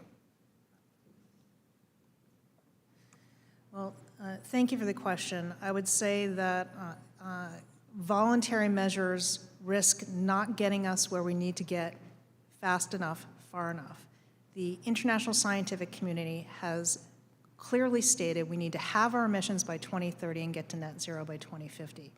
The Biden administration has echoed this and is mandating all federal agencies comply with this. Non-federal health systems are not mandated to do so and are don't yet know how to do so and are dealing with other stresses, including pandemic recovery, budget shortfalls, patient staff shortages.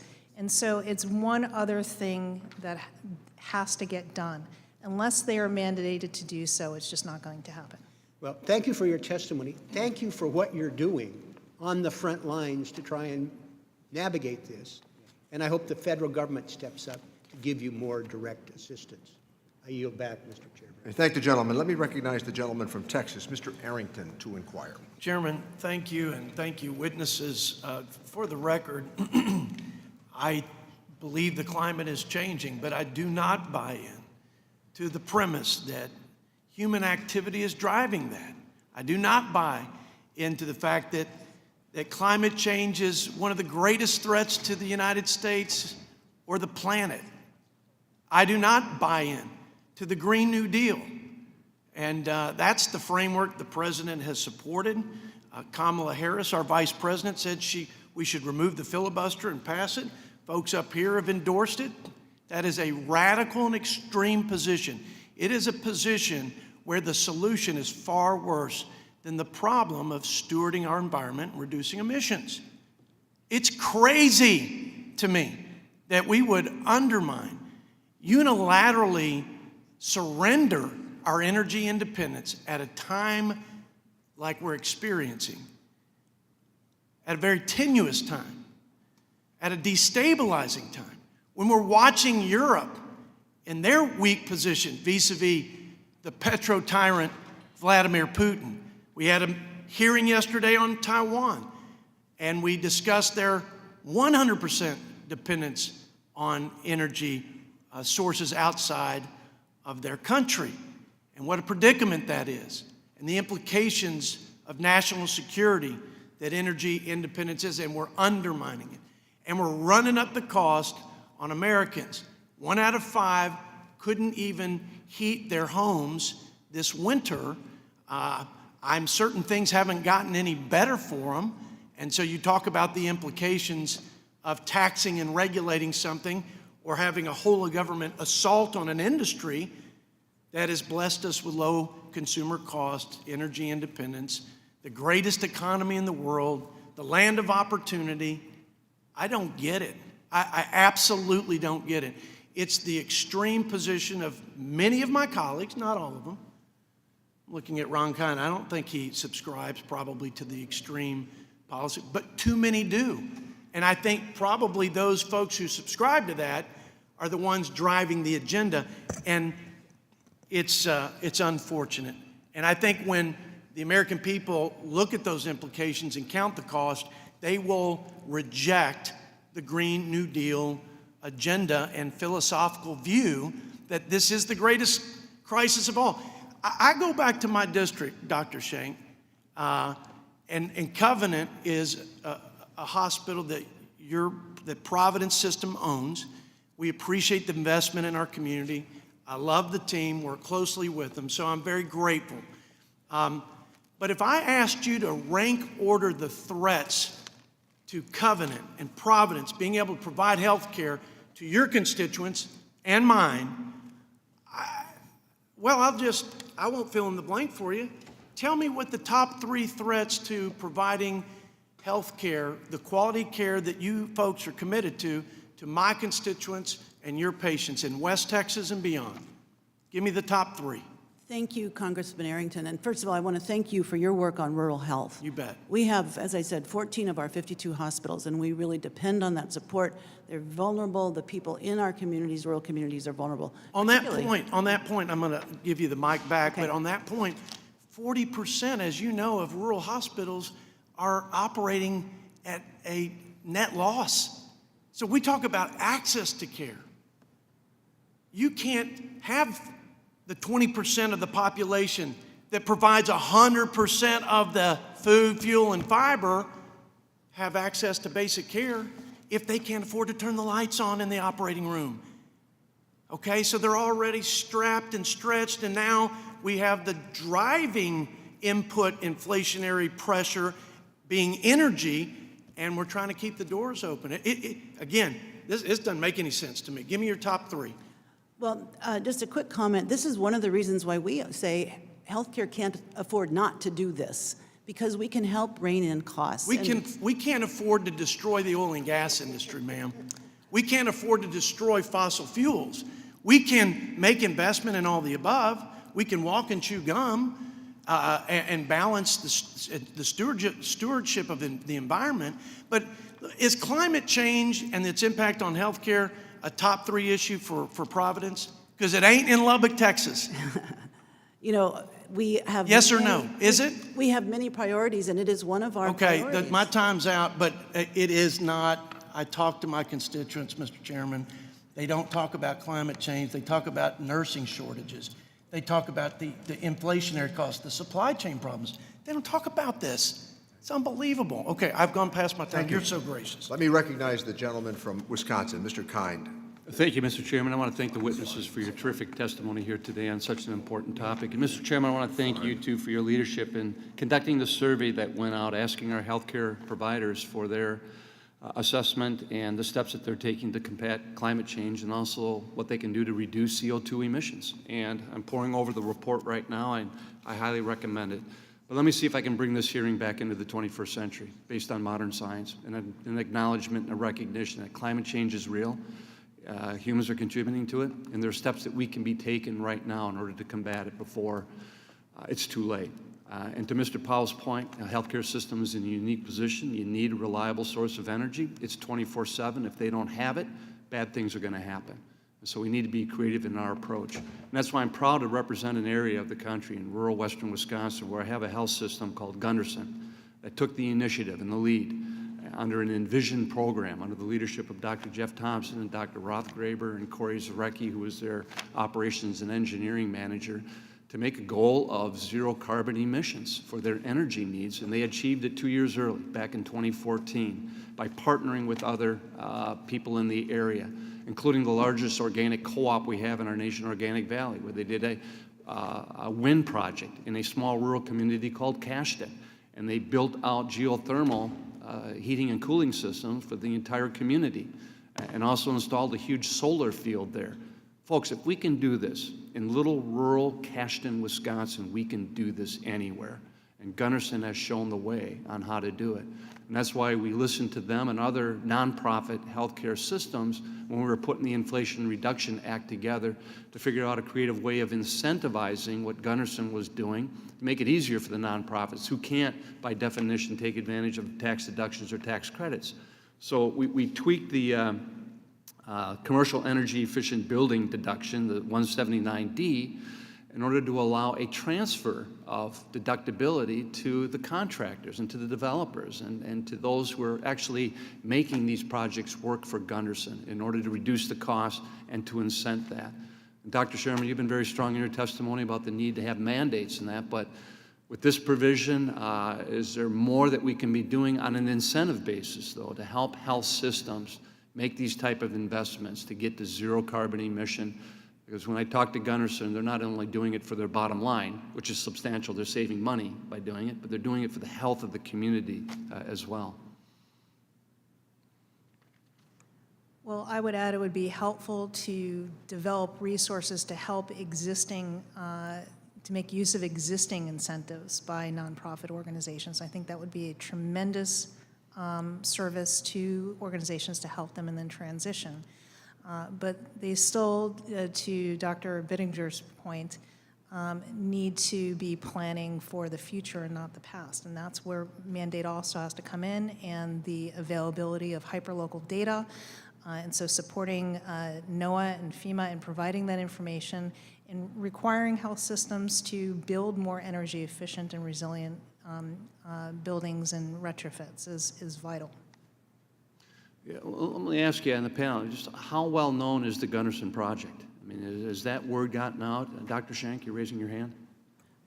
I just wanted to indicate that, yes, they're well known, and we have watched them over the years. The whole nation has. Yeah, I'm just wondering if it would be an idea to create some type of national clearinghouses of best practices for those that have done it in order to, so that we're not always recreating the wheel, and then also pointing to the various incentives and the grants and the tax code to make this happen. Yeah, Dr. Benninger? If I may, Congressman, I think that's absolutely a phenomenal idea. I think the other half of that is helping hospitals understand their risk. I think if they don't know how vulnerable they are, they don't appreciate how incentivized they need to be to make these changes. I think the Gunderson example is a phenomenal one that is nation leading and is worth the recognition it's getting right now. You know, there's a lot that systems can also do on their own once they realize what their risk is. I'd say, again, for my own system is one example among so many, Providence, so many others here represented. We've reduced our emissions by 58%. We have now 80% of our energy consumption comes from renewable sources, and there are choices people can, systems across the country can make when they realize that's an imperative for them, for their economic and just for their future viability. America with rural healthcare systems and kind of the unique situation that they're into, and we're trying to think of creative ways to help them as well. I see how my time has expired, Mr. Chairman. I'll yield back. Thank you, gentlemen. Let me recognize the gentleman from New Jersey, Mr. Pasquarello, to inquire. Thank you, Mr. Chairman, Mr. Ranking Member, and what a great panel, without exception. Great panel. This is real, what we're talking about. This is not a hoax. You folks face it every day. It impacts our security, our public health, and our prosperity. The evidence that climate change harms public health is now undeniable. Heat stress, poor air quality, severe weather events take a heavy toll on Americans, some more than others. We've seen this through the looking and studying the environment, how those many times ill-equipped are the most that are hit. Very little equity here when you take a look at it. 1 year ago, hospitals in North Jersey experienced tremendous flooding from Hurricane Ida.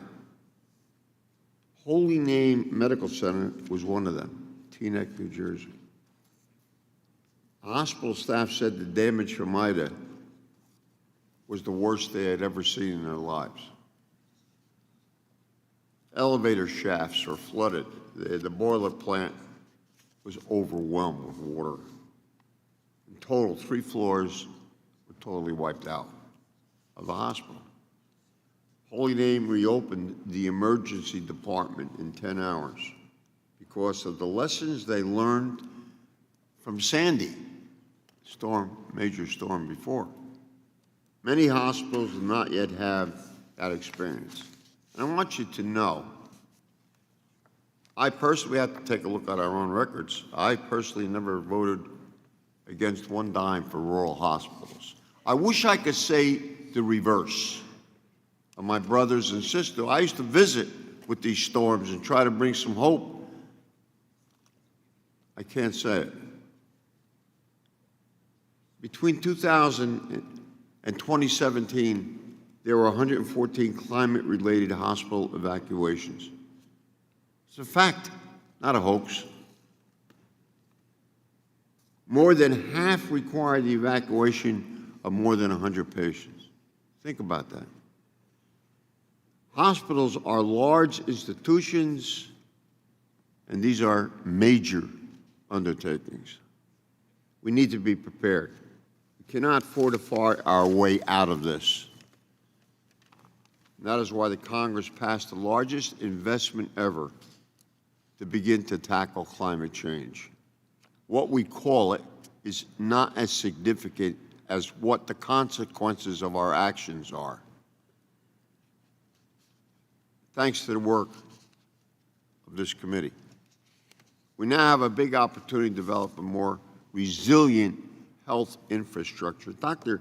Bittinger, please tell us what specific policy changes we should consider to avoid damage to our health infrastructure from climate-related and extreme weather events? If you do that quickly, I'd appreciate it. Thank you, Congressman. I'll do my best. I think, again, I would reiterate that knowing the risks we face remains an enormous challenge right now. Very hard for hospitals to know what their flooding, their heat stress, their wind speed risks are that are related to climate change, and we are still building hospitals even today that will not survive the climate future in the expected 50-year lifespan of those buildings. So I think that directing NOAA, other federal agencies to provide hyperlocal data to inform future risks is really, really important. To require hospitals in their execution of hazard vulnerability analysis under the CMS Emergency Preparedness Rule, requiring them to consider future forward risks when mitigating against climate threats and when building new construction is really important. Encouraging state and local building codes to require adaptation with new construction as well as major renovations to build against resilience. And from a federal perspective, encouraging communities together to look at the costs of mitigation now so that flood barriers, other energy security initiatives promote collective resilience for the healthcare infrastructure. Thank you, sir, and I yield back to the chair. Thank the gentleman. Let me recognize the gentleman from Kansas, Mr. Estes, to inquire. Well, thank you, Mr. Chairman, and thank you for our witnesses for joining us today. You know, Kansans I represent are concerned about the country being on the wrong track. They know that the policy decisions made by the Democrat majority over the last 2 years is going to impact their friends and family as we head into winter. I'm concerned they're right about the impact on a present lifestyle. Over the past couple of years, we've seen unrestrained majority spend an astonishing $3.8 trillion on these tax and spend agenda items. While my colleagues across the aisle are quick to say that this is a good investment, I'm pretty sure most of this is going to provide zero benefit to hardworking Kansans. Spending money is not the same as making a good investment. It's not hard to see how deliberate policy decisions by the majority have created runaway inflation, an army of tax auditors, and an unprecedented energy crisis. Most Kansans I talk to see through the smoke and mirrors. Just like they know that President Biden and the Democrats' radical tax and spend agenda have been responsible for inflation, they know that many different provisions or bills as related to the climate often do not improve or even relate to the environment. Instead, they go to pet projects that really support far-left initiatives. For example, the $1.2 trillion Infrastructure Act actually spent more on Green New Deal gimmicks for electric cars than on roads and bridges combined. Likewise, the so-called Inflation Reduction Act was chock full of some of the most wasteful earmarks in American history. In addition to spending, the administration has abused its regulatory power over health care to irresponsibly force the entire healthcare sector towards carbon neutrality. This is another policy choice that will leave Americans worse off, particularly in the current day. We've seen how some of these new Green Deal mandates are working for states like California. Republicans, on the other hand, and me personally as well, have an all-of-the-above energy strategy that we want to prioritize America's energy independence, embrace fossil fuels and renewable energy, and doesn't allow Washington to pick winners and losers through massive subsidies. While visiting a rural hospital in my district recently, the hospital CEO put it simply. He said, "We just want an opportunity to take care of people. The bureaucracy and top-down mandates from D.C. get in the way of doctors and nurses taking care of patients." There's certainly a lot of things that can be fixed within the healthcare industry in the United States.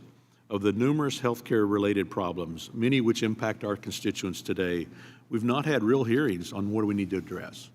Among the most pressing is a critical workforce shortage, which was made worse with the vaccine mandates implemented by the Biden administration, as well as impending Medicare cuts.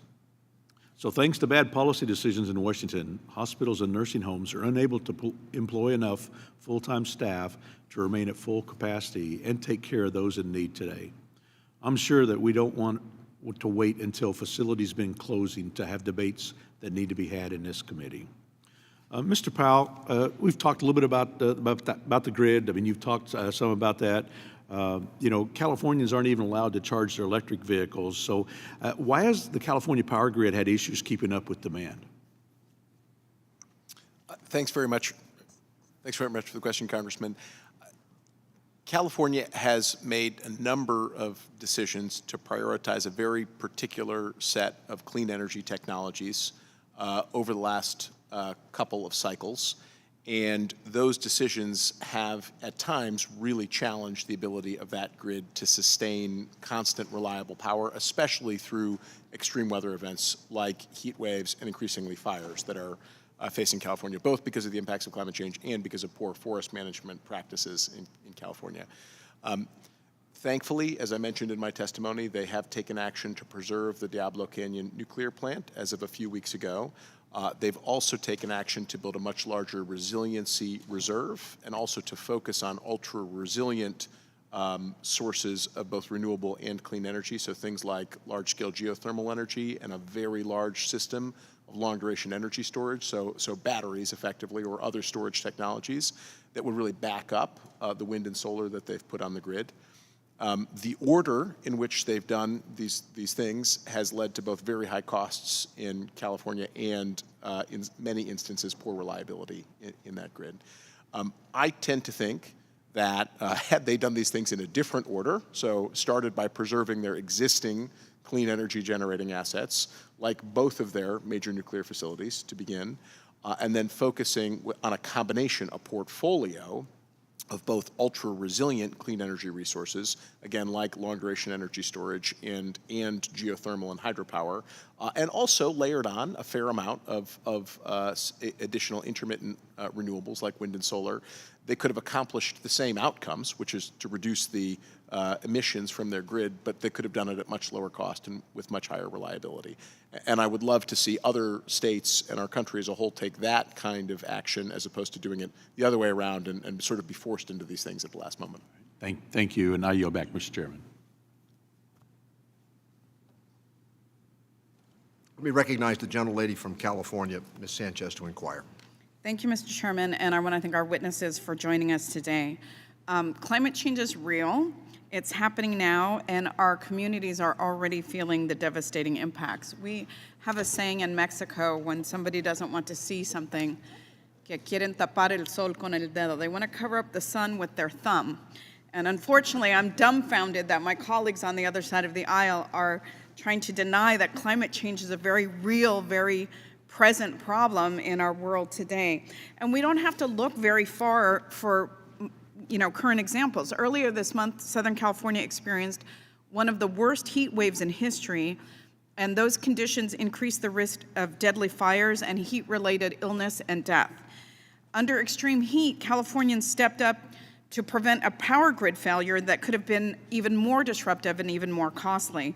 But in the future, we might not be so fortunate. We're seeing an alarming increase of extreme weather events around the country, and despite contributing to the least to greenhouse emissions, people of color are most vulnerable to the health and economic impacts of climate change. Perhaps my colleagues on the other side of the aisle who don't have large minority communities in their districts don't understand or don't want to understand that. As climate change exacerbates health conditions and disparities, patients will increasingly rely on our nation's health systems for care, but those same health systems are vulnerable to the same extreme climate events. So it's clear that the federal government and health systems have to come together to reduce emissions and bolster our nation's resiliency to extreme weather patterns, and it's not going to be easy. I recognize that COVID-19 strained many hospitals, community clinics, and other healthcare providers. In fact, in California, nearly half of our hospitals operated in the red in 2021. But the reality is that the price of inaction is much, much worse, despite the fact that people want to hide and not see it. Dr. Shank, though Providence, like other hospitals and clinics in my district, reported financial losses in recent years, Providence is leading the way in responding to the climate crisis. In your written testimony, you described in detail the ways in which Providence is taking action.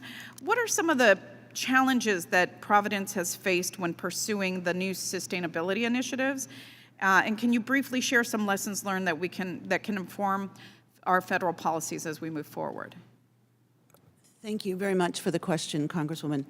Yes, as mentioned in my testimony, there are many challenges. This is hard work that we can't do alone, and we are dependent on the movement of our larger sectors. what we are working on internally are the same competing priorities that other health systems have, and cost and urgency and COVID recovery, et cetera. But some of the lessons learned are that we can still set bold goals, and with leadership and accountability amongst our own team, we can move them forward incrementally, data-driven, and being able to report that out. Just one other quick note, because you started your comments about environmental justice. This work for us is housed in our core value of justice. We're a mission-driven organization, as I mentioned. And we have taken a scan of all of our communities from Anchorage, Alaska to Lubbock, Texas, to understand the environmental determinants of health and who is impacted. Then we can work with local organizations and help ourselves. And one other just quick note that our population health team has developed is they were able to take data that we understand about our patients from our EHR and overlay that with publicly available climate and weather data to understand who with what comorbidity is at risk for heat, who with what diagnosis is at risk for smoke exposure, and then send community health workers to help. So that's, we think, we're in the early days of that, but we think that's going to be a real help. Thank you so much.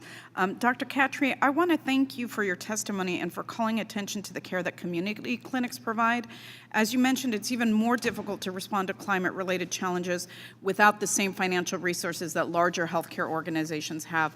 What are some of the potential impacts on the communities you serve if our healthcare sector fails to reduce emissions and invest in climate-resilient infrastructure? Thank you. Well, as healthcare providers, it is our charge to take care of people, to address chronic health problems. At the very basic level, we cannot do that unless action is taken against these climate-related events. A child with asthma can have as many doctor's appointments and be on as much medication. But if the air quality is poor, we will never be able to address that underlying issue. So for us, we recognize that in order for us to fulfill our calling in terms of improving health and wellness, action has to be taken at a systemic level and structurally to help create the conditions where the people who are living in our communities, who we are really privileged to serve, where they can thrive. And right now we cannot do that, and we will not be able to do that unless pretty significant action is taken. Thank you so much. I appreciate it, and I yield back. Thank the gentlelady. Let me recognize the gentlelady from Washington State, Ms. Delbene, to inquire. Thank you, Mr. Chairman. Thanks for holding this important hearing, and I want to thank all of our witnesses for being here to talk about this important topic as well. As we sit here in the hearing, parts of my district are burning. The Bolt Creek fire has scorched nearly 10,000 acres across Snohomish and King counties. It's forced families to evacuate and schools to close. Additionally, the fire is smothering the region's sky with far-reaching smoke and ash. Air pollution obviously can be hazardous to anyone, but especially children, older adults, and those with existing health conditions like pneumonia and emphysema. And we've seen this happen before in my region with the 2015 Goodell fire and the 2017 Seattle fire. As the climate crisis intensifies, these devastating wildfires are happening more frequently and with greater intensity. So we've got to act with urgency to ensure that our healthcare system is properly equipped to respond to these increasingly frequent climate disasters. Dr. Shank, thanks so much for being with us and sharing your expertise. Given Providence's significant presence in the Pacific Northwest, including in my district, the Swedish Redmond Hospital, can you talk about the impact that these increasing wildfires are having on your ability to provide reliable care? Thank you so much, Congresswoman, for your question, and you are absolutely right. The fires are both devastating and cause PTSD in the communities that are impacted. Luckily, Swedish Redmond and all of our hospitals have been able to stay open due to good management of the existing infrastructure and filtration systems and HVAC, et cetera. But that doesn't mean that the problem goes away just because we can open our doors, because the patients who are impacted suffer greatly. And it adds injury to existing problems and increases the health expenses of those communities. So we are working of course, to mitigate our own contributions to climate change, but also to help educate, to prepare, to change the way we deliver care in our communities and our primary care clinics, to include addressing smoke inhalation as a risk and fire safety. Thank you. Thank you. In addition to the wildfires in our district, we've also seen heat waves in increasing quantity and severity, including last year's heat dome, where we had temperatures up to 120 degrees Fahrenheit in the region.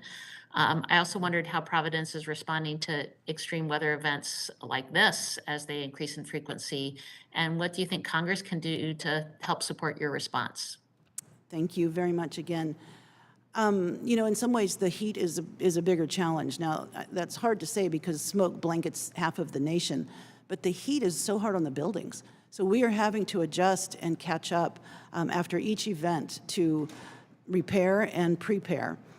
What I mentioned to the other Congresswoman is that we have managed some ways to apply our known health data from our EHR to these risks and go essentially and rescue people and help individuals. We are calling this personalized public health, and we think this is another real way to expand what we benefit from in healthcare, which is a real access to data and to knowledge and to clinical data.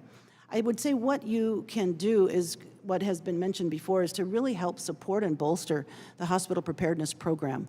This is something that we all need. Across the country, we all have different issues that we are contending with, and they're not slowing. Thank you very much for the question. Thank you. I think both you, in your written testimony, and Dr. Bittinger's testimony, you noted how building codes need to be updated to be more resilient in the face of a changing climate, and that in some cases, CMS's requirements are more than a decade old. Anything that Ira, you'd like to say to expand on the outdated requirements? Thank you, Congresswoman. I just add a couple comments to Dr. Shank's excellent responses. I think there still are a significant number of hospitals in this country who are unable to perform cooling on emergency power during some of the worst heat stresses that we are facing. And that's because historically our hospitals have not had to cool to the extent that they have previously, or not faced the grid instability that they're facing.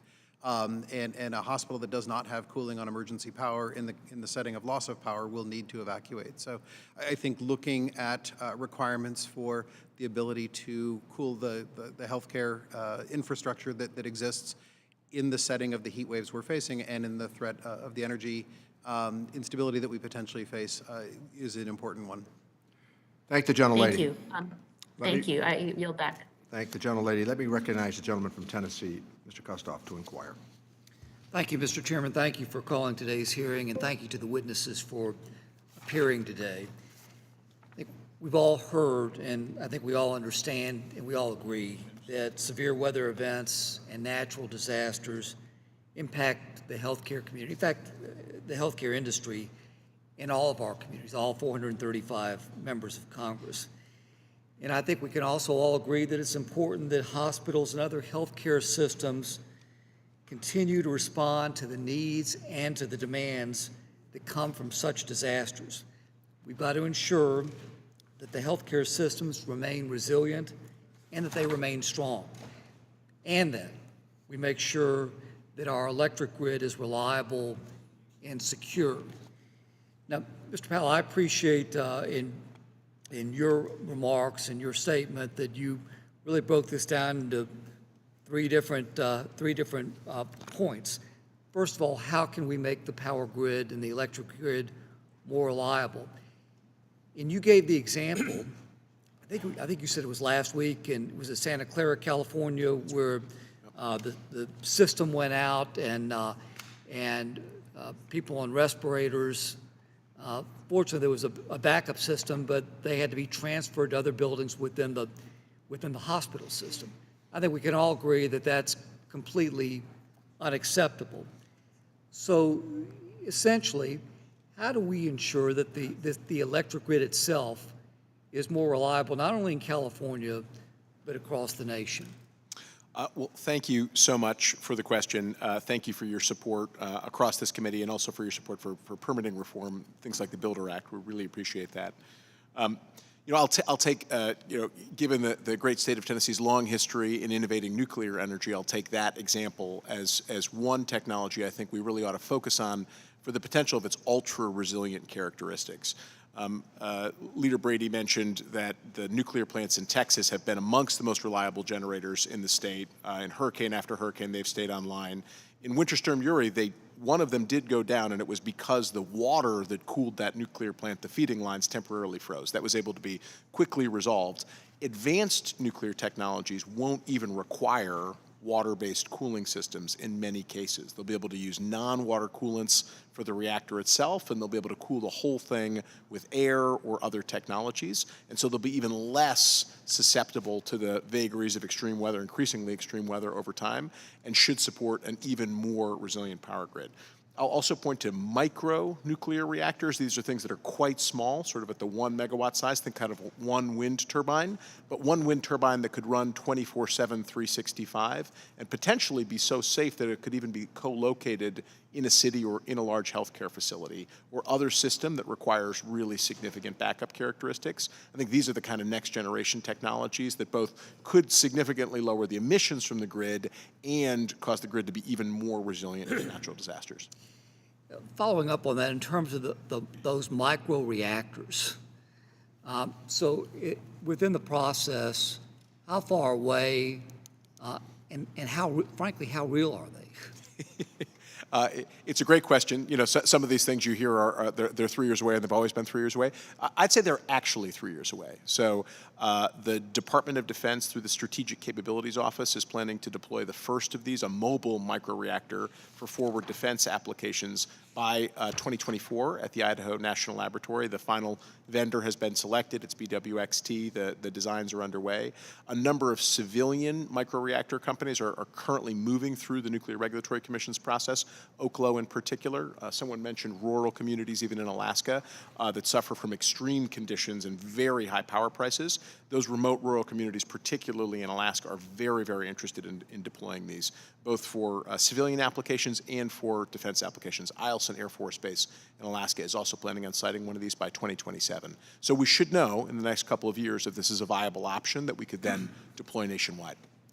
So as we think through a number of these innovations, and you talked about our innovation, our ability to innovate, anything else within that maybe 3 to 5 year timeline that you think is real and viable?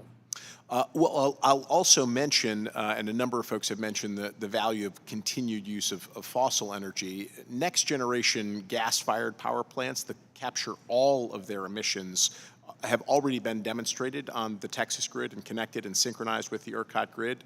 2 of those are now planned for full-scale commercial application, one in Illinois, one in southern Colorado. Again, the one in southern Colorado is actually not going to use any water. It's going to be a thermal power plant, a fossil power plant that uses no water. It's going to be deployed on the Southern Ute Reservation, also have significant tribal ownership in the project, and significantly increase both the energy reliability for that community, the energy affordability, and lower the emissions in that region of Colorado.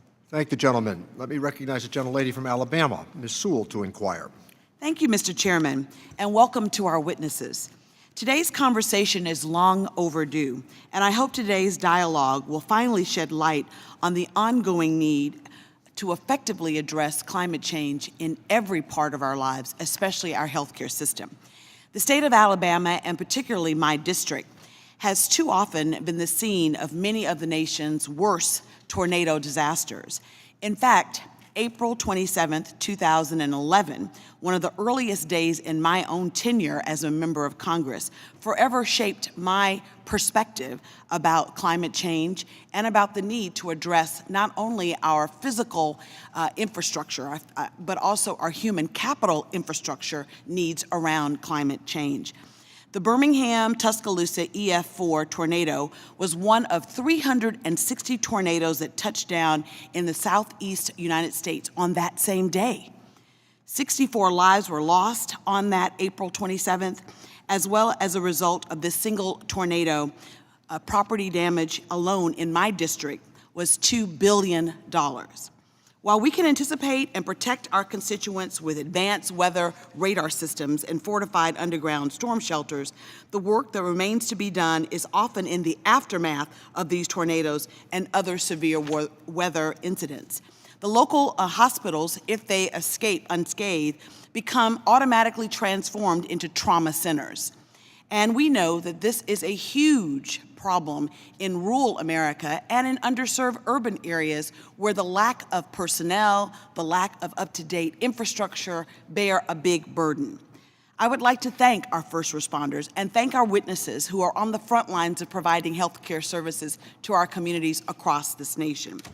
The strain on our healthcare infrastructure resulting from once-in-a-lifetime storms occurring annually actually hurt these rural and underserved communities the hardest. I know that I represent Alabama's Black Belt, which is a rural part of Alabama. I grew up in the heart of Alabama's Black Belt, Selma, Alabama. People know Selma because of the civil rights and voting rights history. That is, of course, a big, important part of the legacy of my district. But I can tell you that we are not really fully armed to handle any of the tornadoes, let alone those really big mammoth tornadoes and other natural disasters that occur. And so my concerns are shared by many of you in your testimonies.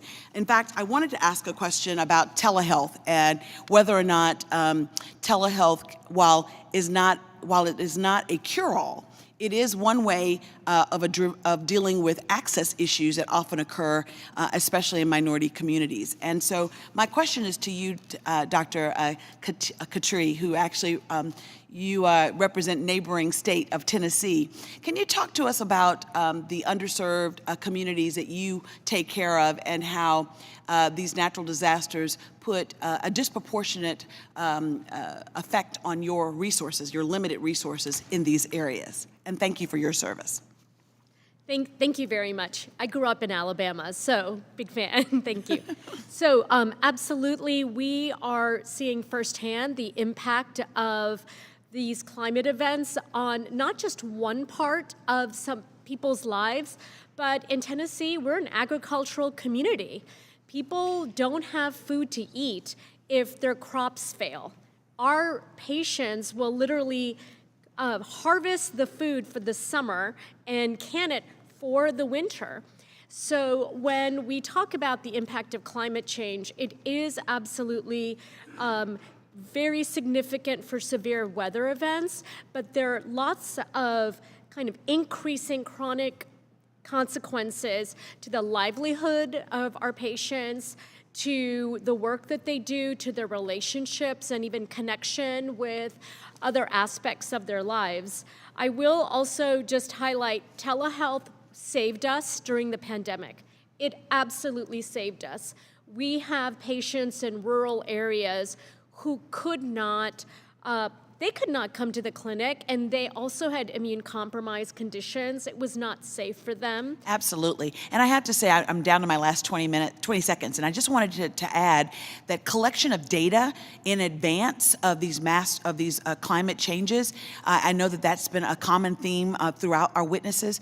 Mr. Chairman, we must have NOAA and other federally funded resources like that to try to help the resiliency issue that really permeates all of the problems that we're seeing. If we could figure out ways that we can accumulate data about the nature of the climate change in the specific areas of the country, we would go a long way to not only helping predict, like radar does, the occurrence of it, but also help with the resilience. And I look forward to working with you, Mr. Chairman, as well as our colleagues on the other side of the aisle to deal with that data issue. Thank you all. Thank you, gentlelady. And I also hope that there would be some examination and exploration of what the new infrastructure law means, so that those advocates that are here as witnesses could also take advantage of that opportunity.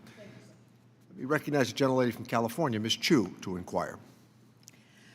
Dr. Bittinger, Southern California is just coming out of yet another historic heat wave that was very, very serious, and our region is only expected to see more of these types of extreme heat events in the coming decades.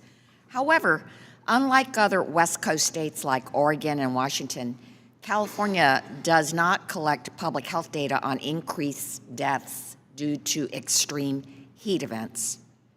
A recent, very extensive investigative report from the LA Times found that between 2010 and 2019, the hottest decade on record, while California's official data from death certificates attributed 599 deaths to heat exposure, further analysis actually found that extreme heat caused about 3,900 deaths, much higher than the official records. This is often due to the way that deaths are recorded. For example, as dehydration or heart attack rather than listed as related to heat illness. So could you discuss whether collecting data on climate-related hazards such as heat illness, fatalities, and increased hospitalizations could help health systems plan and prepare for this new reality? What are some of the consequences when this information is missing? Thank you, Congresswoman. I absolutely agree that increased data collection would be of significant use. We know for sure that it's not simply people who directly have hyperthermia, elevated body temperature, who have illness attributable to severe heat. We know that heat exacerbates cardiovascular disease, asthma, many chronic conditions.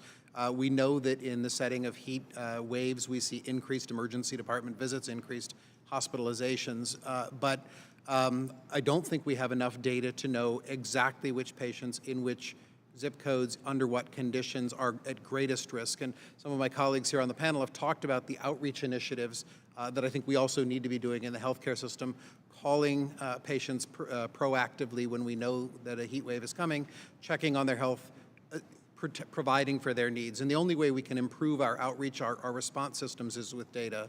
And so I think knowing exactly under what conditions which patients are at risk so that both we can try and invest in improving our resources available during those periods, but also reach out to those patients and prevent illness is extremely important.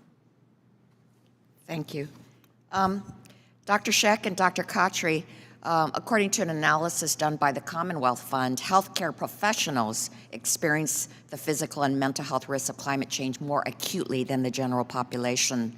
Climate change not only disrupts their lives, but makes their jobs more challenging, raising the risk of burnout. And they need to be a workforce that needs to quickly adapt to delivering care under highly challenging circumstances. So can you discuss the challenges that extreme climate events like the recent heat waves that we've seen in Southern California have on the healthcare workforce? How does that translate to patient care, and how does that impact your ability to do your job as a healthcare provider?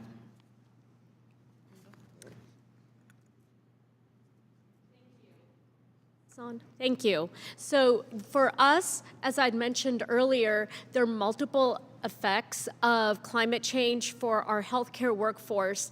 Number one, it does not allow us to do our job. So there is a lot of moral injury when there is a heat wave and we know that people who are living in areas where they cannot have access to air conditioning or frankly water, and we know that they're at risk for dehydration, what do? These are environmental interventions that need to be addressed. There's only so much we as healthcare providers can do when the situation is contextual. So number one, that's an issue. And then number two, that lack of access to care when people cannot come for their appointments because the hospital is closed, the clinic is closed, the road to the hospital or clinic is flooded, that also creates a lot of concern among our healthcare professionals in terms of providing access to care. So there is a lot of moral injury that happens because we feel like we can't do our jobs as well as we need to because of these external events. I would add that a telling story, when we announced our goal in early 2020 to become carbon negative, it was right at the beginning of the pandemic.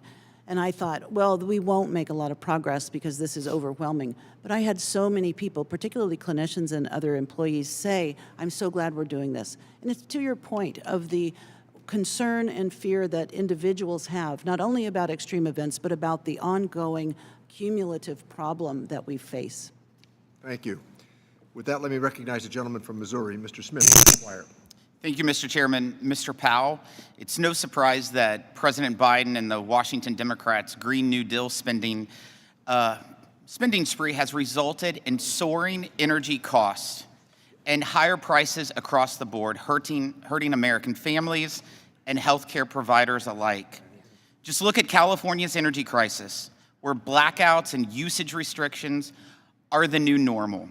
Or my home state in Missouri, where 2 rural hospitals have closed just this year, unable to keep up with the rising cost under Biden's record price inflation. Can you speak to how these misguided energy policies are impacting the cost of living for working families? Thank you very much, Congressman. Thank you for your service on the Budget Committee and for your focus on energy independence and maintaining American energy independence. I think we should remember that it was low cost, lower emission fossil energy that delivered the largest ever decreases, absolute decreases, globally in emissions. And that resulted in the U.S. in our massive shift to natural gas in our power sector. That delivered both lower cost energy for all Americans and significantly decreased our emissions. We can do all of these things at the same time. Our focus must be on preserving energy affordability and finding routes where we have both very low cost energy and energy with zero or much lower emissions. We can do all of this at the same time. Domestic production of energy is a huge part of that. Unleashing more domestic lower carbon fossil energy, unleashing more domestic production of critical minerals, for example, that are so important in battery technologies and all other advanced energy technologies, and decreasing the cost, improving the resilience and affordability of all these things. These are the ways that we preserve economic competitiveness nationally, globally, that we push back against Russia and China while preserving the quality of life for our citizens here at home. Thank you, Mr. Powell. I could not agree more with what you just said. It just seems like common sense for America, but apparently that's lacking within the leadership of who's controlling this chamber, the Senate chamber, and of course who's at 1600 Pennsylvania Avenue. This hearing is a complete farce.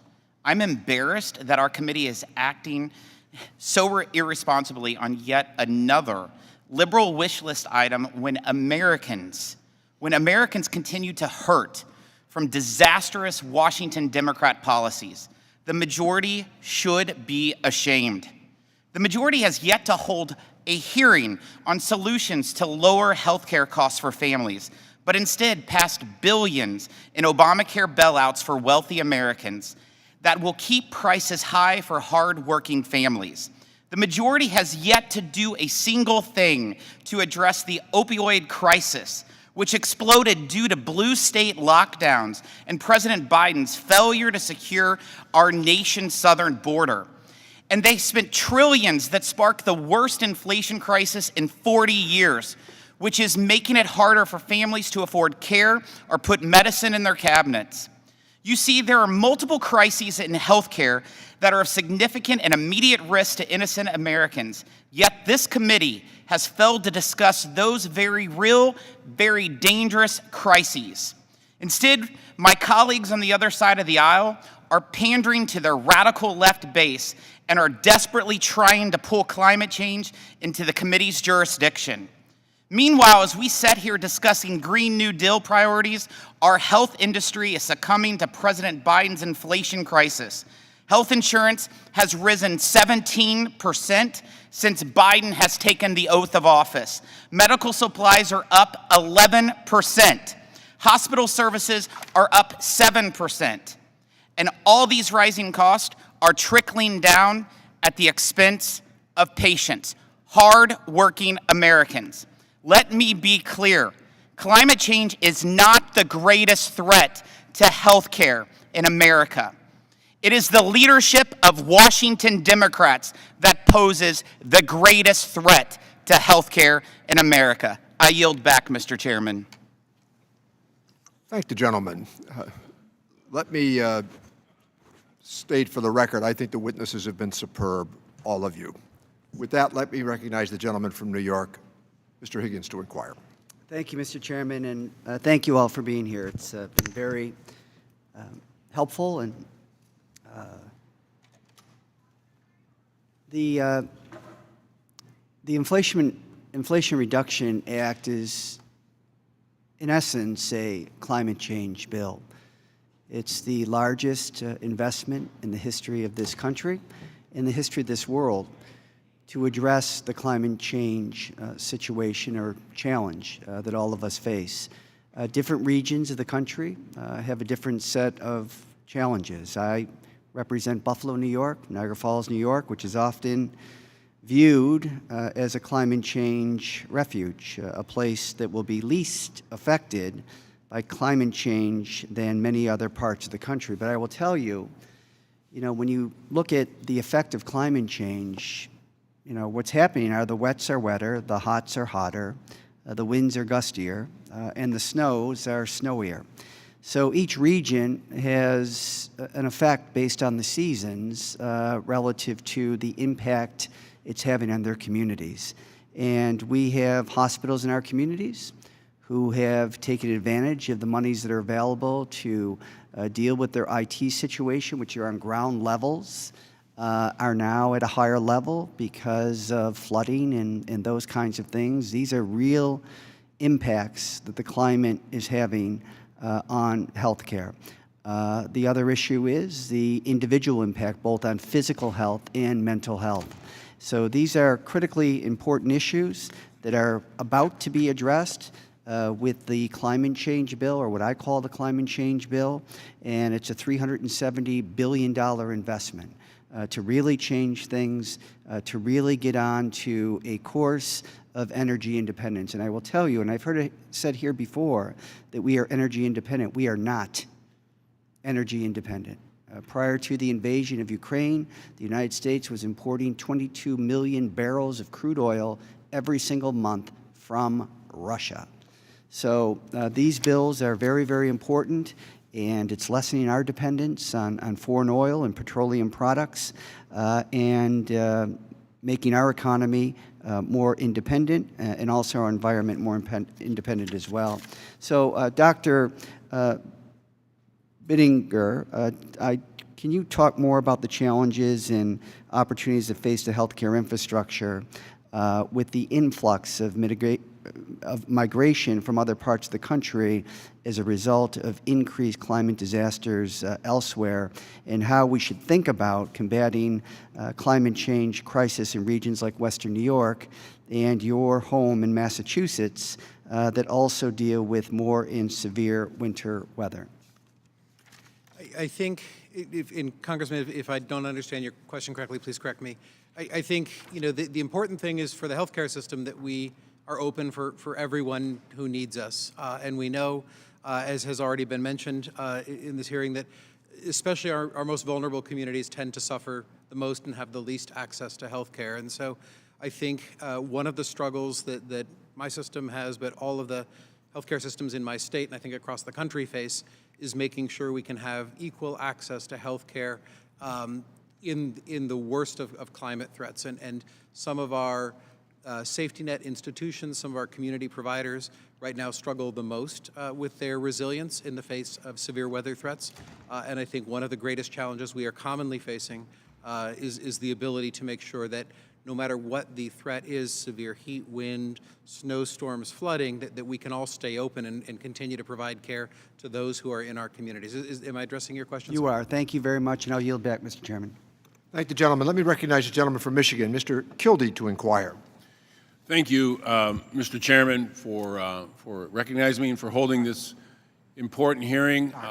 As you've heard and witnessed, there are some that still don't fully believe the reality that science is telling us, that the climate is changing, and nor do they believe that there are things that we can do to mitigate that trajectory, and in the meantime also try to make life easier for people as we deal with changes that the climate is contributing to. It impacts lots of things. It impacts those basic social determinants of health, the availability of housing, food and water security, community health and safety, all impacted. Climate change increases the frequencies of and the intensity of extreme weather. Weather events like flooding that we saw in my part of the country, in my part of the state of Michigan, in Midland, a flood that was so severe that it flooded nearly everything, including healthcare facilities. Climate change However, it does not affect everybody equally. In fact, it deepens the pre-existing inequities by taking the greatest toll on the most vulnerable communities. Places like my hometown of Flint or Bay City or Saginaw, communities I currently represent.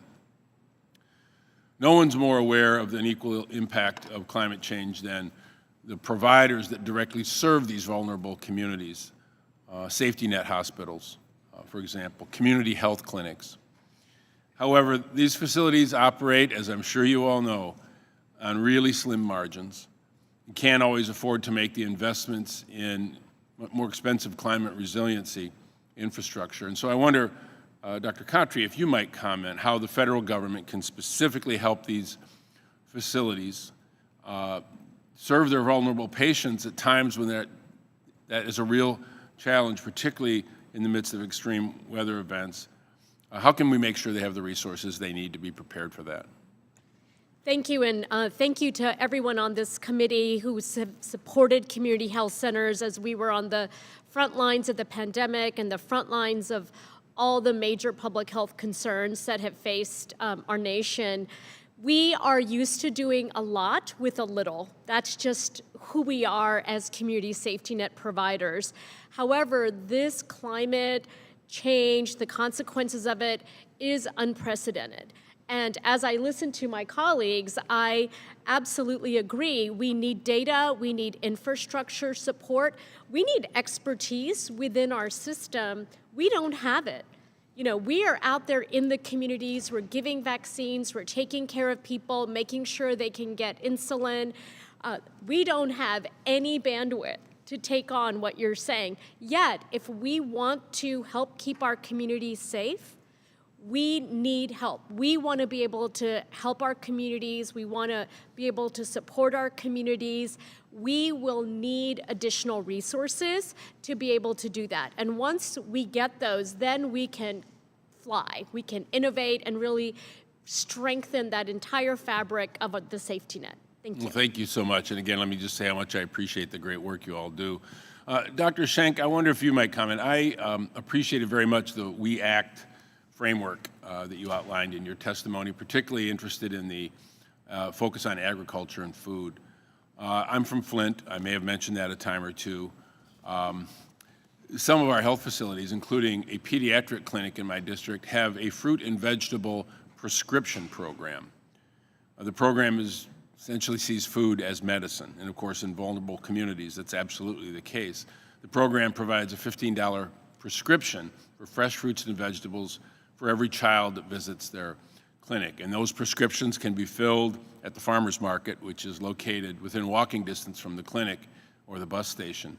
The early results show that kids who participate in the intake, increasing their intake of fresh fruit and vegetables, do really well over time. The program also directs investments into the farmers, the growers in mid-Michigan. I wonder if you might comment programs like this, how they can reduce the pressure and the stress on health systems by positively impacting children's health in a time when environmental impacts are really dire for these kids.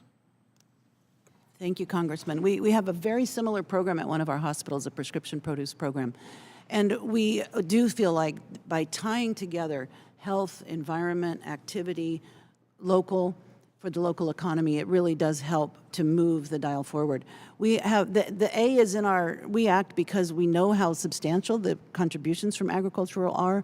We're working on decreasing the carbon intensity of our meals, decreasing waste through composting and packaging, again, back to plastic, and making sure we have local, sustainable, healthy, chemical-free food wherever we can. Thank the gentleman. Let me recognize the gentleman from Ohio, Dr. Winstrup, to inquire. Thank you very much, Mr. Chairman. Thank you all for being here. You know, in healthcare, doctors need to administer the right level of treatment that gets the job done without doing more harm than good. And I think that that goes the same for efforts on climate change. I mean, you as doctors understand you may have a medication that'll save someone's life, but if you overprescribe it, it may actually take their life.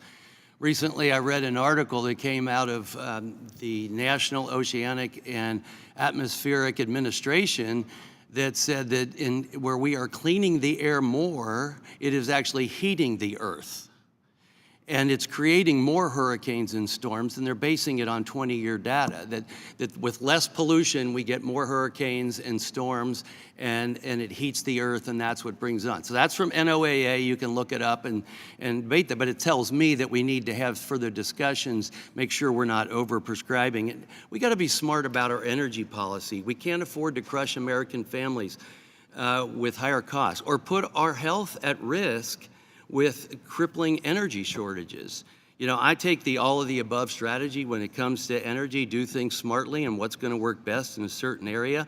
I believe that we have great technologies in the United States for cleaning up our atmosphere. We've got to be exporting those technologies, because right now what I seem to see is as we take one step forward in cleaning the air, the rest of the world is taking 2 steps backwards, burning more coal, doing things. And last I checked, the world goes around every day, every 24 hours.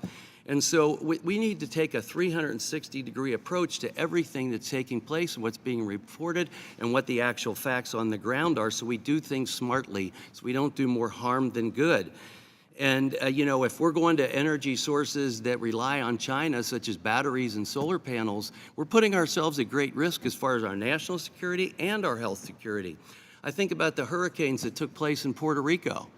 You know, if it weren't for generators, those hospitals are shut down, and those generators are running on fossil fuels. Like it or not, they were saving lives that day.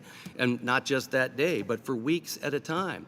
When I served in Iraq as a surgeon, we had generators going 24/7. I'd rather have something else. I'm all for going to alternate sources of fuel, but we have to do it with what we can do for the benefit of mankind at the time. And I've been in the operating room at home when the power goes out, but it comes right back on because of the generators that are there at the hospital. So, you know, what may seem like an evil to some actually is saving lives at other times until we get to the point where we can do something else. I was at a baseball game at Wrigley Field 20-some years ago. It was so hot, they were watering everybody down. You just get in line to get watered down. You know what? Because of the power brownout, 500 people died in their apartments. Now, that's not healthy either, is it? So we have to be smart about the things that we're doing. We need an energy abundance in this country to bring down costs and ensure that we have a reliable grid so that we can take care of people. And I think we make a mistake when we demonize sources of energy that we have to rely on if we're going to be able to save lives and provide care. Go through your hospitals, I know you have. Everything has a buzzer or a beeper or a bell, and it all relies on energy. So I get that. I'm the co-chair of the Doctors Caucus, and I want to tell you what healthcare providers are actually caring about, I think, throughout the country, and that's being able to keep their doors open and to treat patients. And instead of using our time talking about healthcare providers, what they really care about, we're talking about a Green New Deal, when this isn't helping patients today, and it won't. I'm all for changing things over as time if it makes sense, but we're not there. And if we're going to be talking about health care, let's look at the ill effects of what we may be doing to ourselves. So let's be careful, let's be smart. I have solar panels at home, and I'm on the grid. I use it to the best advantage I can that makes the most sense. So let's not jeopardize taking care of people by these ideas that something is going to cause more danger when we're getting reports, too, that maybe we're causing more harm than good. I don't know. Maybe we're actually heating the earth with the things we're doing. Mr. Powell, can you discuss how efforts to demonize fossil fuels and block energy infrastructure like pipelines hurts the reliability of our nation's energy supply to the detriment of our healthcare system and to patients? Well, thank you, Dr. Wenstrup. Thank you as well for your support and championing of the permanent 45Q incentive. So that's the furthest reaching incentive proposal that exists today to permanently reduce emissions from the existing fossil and industrial infrastructure. That would go a long way towards solving a lot of these problems and keeping energy and supplies affordable for the healthcare industry and the broader economy. I'll come back to a simple point. It's not the fossil fuels that are the problem, it's the emissions from the fossil fuels that are the problem. If we can get those emissions under control using advanced technology, and if we can do that affordably, we can have both a continuous, steady supply of low-cost, affordable energy, and we can reduce emissions here at home and around the world. Yep. Thank you. Yield back.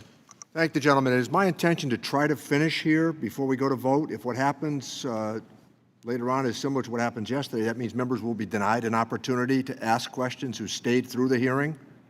And I want to avoid that if we could. So with that, I'm going to recognize the gentleman from Virginia, Mr. Byer, to inquire. Thank you, Mr. Chairman, very much, and thank you all for preparing it today. And Mr. Powell, thank you so much for clarifying some of the comments from my good friend Dr. Wenstrup, that this is not about demonizing fossil fuels.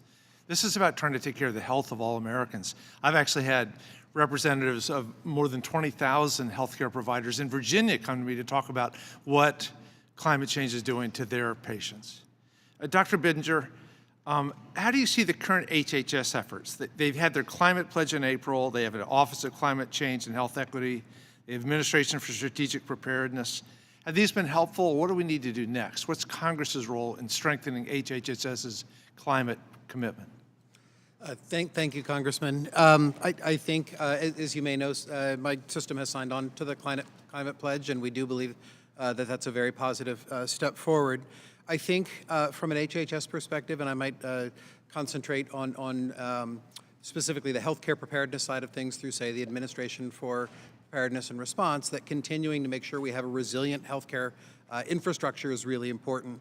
HHS supports healthcare coalitions, as you may know, across the entire country, and I think ensuring that they adequately assess the risks of climate change in their communities to community health centers, hospitals, EMS, the entire healthcare sector, and make sure that they're supporting resiliency of that healthcare sector so that as we face increased flooding threats, tornadoes, all the threats that we've been talking about today, that HHS encourage the healthcare coalitions, the other elements of the healthcare sector that they support for preparedness, that they consider and plan for the future of climate change, I think is important. Yeah, thank you. Dr. Sherman, do you think other physicians are aware of the polluting effects of the various chemicals that are used? I'm thinking specifically about anesthesiology gases. Well, I would say I think my profession is more aware than other professions because there's been a lot of research and understanding about the environmental impacts of inhaled anesthetics being potent greenhouse gases, and that there are many strategies that can be done that not only mitigate those emissions, but also save money at the same time. My own health system nearly a decade ago got rid of one drug in particular, Deslorane, and substituted sevoflurane. And just that one effort alone at that time in our flagship hospital was the equivalent of getting 360 cars off the road and saved $1.2 million across our health system. And this is an initiative that has now gone global. But I'd say most physicians are unaware of the particular impacts that their practices are having, clinicians in general, the impacts that their behaviors are having on the environment and public health, and more information therefore is required. I think that many would, that it's quite obvious that we're using things that are coming from somewhere, going from somewhere, must be causing harm, but there is a lack of information and a lack of empowerment about what to do about it. There are so many drivers in our system that are forcing us to waste supplies, good supplies that are perfectly good, drugs and devices that we are forced to throw away that are still good. And in the middle of the pandemic, when patients are dying because we're running out of supplies, we are being forced to throw things away or to, in secret, split them and divide them in ways that are not presently allowed for in order to try and keep people alive. So things that Congress can do are to support information around the environmental impacts of the drugs and the devices that we use to inform clinicians to do a better job, and also to address those drivers of waste that are forcing us to throw away perfectly good supplies. Yeah. Dr. Shank, we've heard again and again from my Republican pals that this is all about demonizing fossil fuels and a war on the fossil fuel. Can you please give us the larger picture about how we can do things much smarter without having to demonize anybody? And thank you very much for the question. Yes, all of our decisions can be aided if we look at the big picture. We look at the cost-benefit analysis. We look at what the decisions lead to over the lifespan of a particular choice, and also that we intentionally consider the impacts on the environment. For instance, in our policy on purchasing, we have asked that we keep in mind all the things we normally look at: cost, availability, reliability, user preference, quality, et cetera, and also the impacts on the environment, because we know that that does cause these externalized costs that are very hard to measure. Great. Thank you very much. Mr. Chair, I yield back. I thank the gentleman. Let me recognize the gentleman from Pennsylvania, Mr. Evans, to inquire. Thank you, Mr. Chairman, and thank you for this hearing. Dr. Shank, it is clear Providence has worked hard to begin to address the impact of climate change on your facilities to better serve the patients. Looking back, what advice would you give to facilities just starting with this process, especially facilities with fewer resources who have higher percentage of public paid patients and mainly care for underserved communities? Thank you for the question. About 70% of our payer mix is CMS, and we also serve underserved communities, but we benefit from being a large health system, I recognize. You know what I would think is one of the first things people need to do is learn about their system, learn about their impacts, understand their energy, understand their purchasing, understand what anesthesia gases they're using. So this is a scan and a survey that can be done to allow us to make data-driven decisions. One of the tools we've developed is a scorecard that gives us on a monthly basis for each of our hospitals the usage of a particular commodity, the cost of that commodity, and the carbon impacts of that commodity. So we, any month for the last 3 years, can look at that and see trends, see comparisons, see how one site compares to the other. It's almost like when you have that sort of data, it's like the lights get turned on. Without it, it's very hard to move forward in a logical, data-informed way. So I would recommend that, even though that's hard work. That data is hard to dig out. But I don't see, I think that's an important early step. Thank you. But it's important work, I would say. Yes. I yield back to you, Mr. Chairman. Thank you again for this hearing. And Thank the gentleman. Let me recognize the gentleman from Oklahoma to testify. Thank you, Mr. Chairman. The title for this hearing is Preparing America's Healthcare Infrastructure for the Climate Crisis. I got to tell you, I appreciate your testimony, but out in America, off Capitol Hill, we have Medicare that's going to be insolvent in 6 years, an infant formula crisis that have left shelves empty, and we're begging other countries around the world to make up for it. Suicide rates have grown exponentially since the pandemic, and there are over 200 regulatory changes on the books at HHS that are set to expire when the Biden administration finally recognized that the public health emergency is no longer a factor.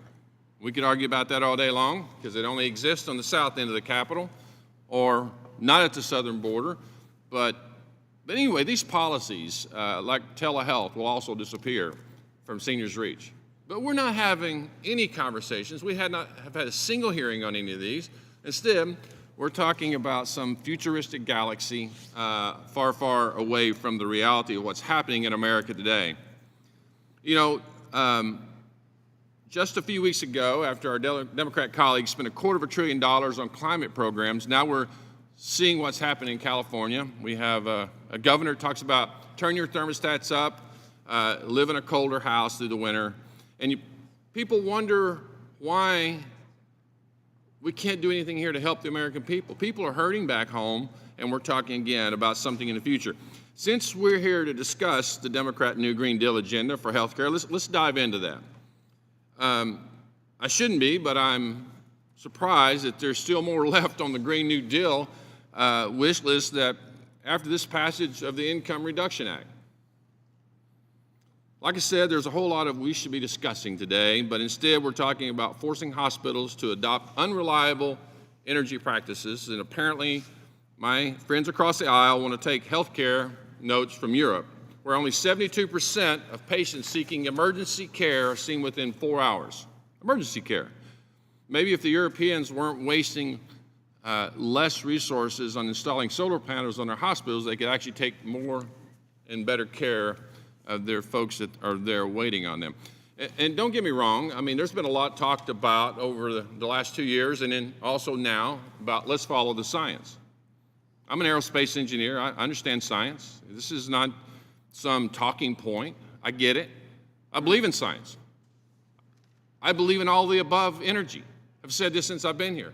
I don't know any of my colleagues on my side of the aisle that don't believe in all the above energy. What we don't believe in is destroying America for the purpose of some legislative agenda from my socialist Democrats on the left. Because I also have Democrat friends who believe in all the above energy as well. I'm all for healthcare providers and any industry exploring innovative technology to reduce energy costs, but under no circumstance should the federal government force private businesses to change their energy source, especially in healthcare where the power fuels life-supporting and life-saving technology. I hear my colleagues from the coast rail against fossil fuels, and they completely ignore the fact that our free market capitalism here in the United States of America drives down CO2 emissions. Meanwhile, Democrats in corporate America make carbon neutral pledges but keep rewarding China and India, the world's worst polluters. Companies like Google announce big environmental initiatives to become carbon neutral or carbon free, but do you know where one of the largest Google data server farms in the world is? It's 25 miles east of Tulsa, Oklahoma, since 1,000 yards from a split natural gas coal-fired plant. You want to know why? You want to know why? It's because they know they can get energy so that you guys can search and we can search for things we want around the world. So let's get off the hypotheticals and let's talk about the real world, all of the above energy. Oklahoma is one of the nation's leaders in traditional energy, like oil and gas, but when we're also leading in the change in alternative energy. Yes, you heard that right. My colleagues in California on a recent Zoom call challenged us, only to find out that Oklahoma produces twice as much wind energy as California. So folks, enough of the rhetoric. Let's go back and take care of the American people. Let's listen to their needs today. Let's have hearings on what they need today. I spent the first decade of my life in Arkansas living 10 miles from a nuclear power plant. If we really care about CO2 emissions around the world, let's adopt and expand nuclear power energy. That's true zero emissions. We have the technology. Let's do that. It's not about this. It's about a political agenda. I yield back. Thank the gentleman. Let me recognize the gentleman from Illinois, Mr. Schneider, to inquire. Thank you, Chairman Neal, and I want to thank you for hosting today's important discussion on the nexus of climate and healthcare. And I want to thank our witnesses for staying here today, answering our questions, sharing your perspectives on what is truly a very important topic. We have a lot to do to understand the rapidly changing climate and the impact it's going to have, not just the financial toll that we're seeing in communities following storms or fires, whatever the case may be, but the impact on our health care and the resiliency necessary to make sure that all of our citizens have the health care they need at the moment they need it, especially in times of crisis. As some of you have referenced in your testimony, the latest report from the United Nations Intergovernmental Panel on Climate Change states climate change is a growing threat to our well-being and a healthy planet. And we are already seeing the public health impact and the consequences of inaction. The climate crisis is contributing to record-breaking heat waves and hurricanes and causing severe drought, or in particular in my district, more frequent heavy rains and flooding, which have devastated communities. These extreme weather events challenge our healthcare infrastructure while threatening public health as well as workforce capacity. Although the climate crisis affects everyone, too often it disproportionately impacts low-income families, communities of color, older adults, children, pregnant persons, and those who live or work in areas with greater exposure, as well as the people with pre-existing physical, mental health, or chronic health conditions. I have long advocated for more federal action to protect our national public health infrastructure against climate change. For several years, I have led the effort pushing for more funding for the CDC Climate Health Program and called for funding for the newly constituted Office of Climate Change and Health Equity under HHS. These federal programs advance our mission of addressing climate change and health equity by building community health resiliency hubs, mitigating the impact of environmental factors on health outcomes, such as reducing cardiovascular disease and asthma, and decarbonizing the healthcare sector. Climate champions in my district are leading the way, like Advocate Aurora Health, which is pledged to power its 27 hospitals and over 500 sites for outpatient care with 100% renewable energy by 2030. Once complete, this will be the annual equivalent of taking 84,000 cars off the road. Our work on this committee must focus on ways that we can support such a transition to a more carbon-free economy for all industries. We must ensure that our healthcare delivery system is climate resilient for the challenging decades ahead, and that the healthcare sector has the resources to protect our healthcare professionals and the communities they serve. With that, let me turn, first I'll start with you, Dr. Khatri.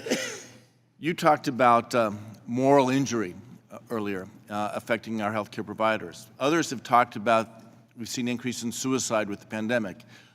Mental health is a challenge we're seeing affected by so many factors in our society, but also affected by climate change. In fact, schools in my district are hiring social workers to work with young people who are very stressed and anxious about their future because of what's happening in our world with climate. Can you touch a little bit about how we as a country can deal with the healthcare challenges of mental health vis-a-vis climate change? Yeah, thank you very much. Well, we provide behavioral health services, and in fact, we provide them in schools. We send school-based therapists, we do telehealth into the schools, and we are recognizing exactly the same issue. People need stability. They want to know that these are the seasons that are going to come. We know that we can get to school tomorrow. When children don't know if they can go to school when it rains, if they don't know that their housing or their apartment complex or their trailer is going to survive a tornado, that is terrifying. Imagine that happening every week, every month. This is the instability and anxiety that we're having our children live with. And so we are seeing the consequences of that in our children, in our families, and even in our school systems. So the unpredictability of it, the intensity of it, of really not being able to prepare, has been absolutely devastating in the communities we serve, which have historically been marginalized and under-resourced. And I'm out of time. I'll leave a question hanging out for Dr. Shank, because you also mentioned PTSD, and I think it relates to what Dr. Khatri was saying. You know, it's one thing to watch the news say, this might happen to me. It's something entirely different to say, I've experienced it, how will I deal with it the next time? And with that, thank the gentleman. I yield Let me back. recognize the gentleman from California, Mr. Panetta, to inquire. Thank you, Mr. Chairman. I appreciate this opportunity, and thanks to all the witnesses for being here and everything else you do when you're not here. I'm sponsoring, in this Congress, I'm sponsoring the Disaster Relief Medicaid Act. Basically, it's a bill that would guarantee individuals on Medicaid who are forced to relocate due to a disaster that they're able to access benefits in a different state. Now, it provides a limited time 100% federal match for these Medicaid funds so that nobody, especially the vulnerable who have been displaced or disabled individuals, loses their care when the unthinkable happens. So, Dr. Bittinger, how much are you seeing extreme weather events driving people to seek out care in other states? It's a very good question. Thank you so much. I regret that I don't have detailed data, but I can tell you as one example, following Hurricane Maria and the devastation we saw on the island of Puerto Rico, that we saw a substantial number of individuals temporarily relocate to my state because they could not receive medical care. It absolutely is a phenomenon that people are displaced due to disaster events and need to receive medical care while and after they've been displaced. And how much of a strain was it on, or as you know of it to be, a strain on a hospital's administrative capacity to chase down unfamiliar medical records, medical plans in this type of crisis? Absolutely. It is a challenge both medically for access to information as well as, of course, if there are difficulties in navigating a different insurance environment. And so based on that and based on what you've talked about, do you see a need for more flexibility from health plans like Medicaid? And also, basically, would streamlining Medicaid make it easier for you to run your system or systems that you've studied? Yes. Yes. Great. Thank you, Mr. Chairman. I yield back. Thank the gentleman. Let me recognize the gentlelady from West Virginia, Ms. Miller, to inquire. Thank you, Chairman Neal, and thank you to all the witnesses for being here today. Mr. Powell, it's always good to see you, and thank you for all the hard work that you all do. We really appreciate it. You know, the state of California has committed an entirely renewable energy portfolio. Recently, Governor Newsom instructed Californians to turn up their thermostats to 78 degrees after 4 p.m. and to ration the use of large appliances. With the threat of rolling blackouts, they are having huge problem with their grid reliability. And in June, Californians paid an average of 29 cents per kilowatt hour, which is the most in the continental United States and double that of their neighboring states. This poses inherent problems for our health system and the health of Americans, particularly in the states that are mandating a shift to only renewables. Healthcare facilities consume 10% of our energy. Hospitals and healthcare centers are at risk if a blackout occurs while a doctor is serving a patient who needs care. Governor Newsom has also outlawed the sale of future cars powered by gasoline in California, forcing the electric vehicles on consumers. And then in the most recent crisis, California instructed its residents not to charge their electric cars just weeks after banning the gas-powered autos. So how in the world are they going to be able to get to health care if they can't use their cars, especially in an emergency? The increased cost of energy definitely impacts our most vulnerable populations first. In 2018, civil rights groups actually sued the state of California because the state's energy policies impacted the poor most acutely. I think we can all agree that forcing people to choose between receiving care, purchasing medications, buying food, or keeping their lights on adds more stress to people who are already struggling. Baseload energy is so important. Energy sources like coal, natural gas, and nuclear, coupled with carbon capture, should be used with renewable energy to make our grid reliable, resilient, and affordable for our consumers. We can and should work together to mitigate climate change while we're also keeping our lights on. And now I would like to yield the remainder of my time to Dr. Murphy. The gentleman is recognized for 2 minutes and 17 seconds. May I just roll it into Then you move to your own time, yes. Okay. Yeah, please.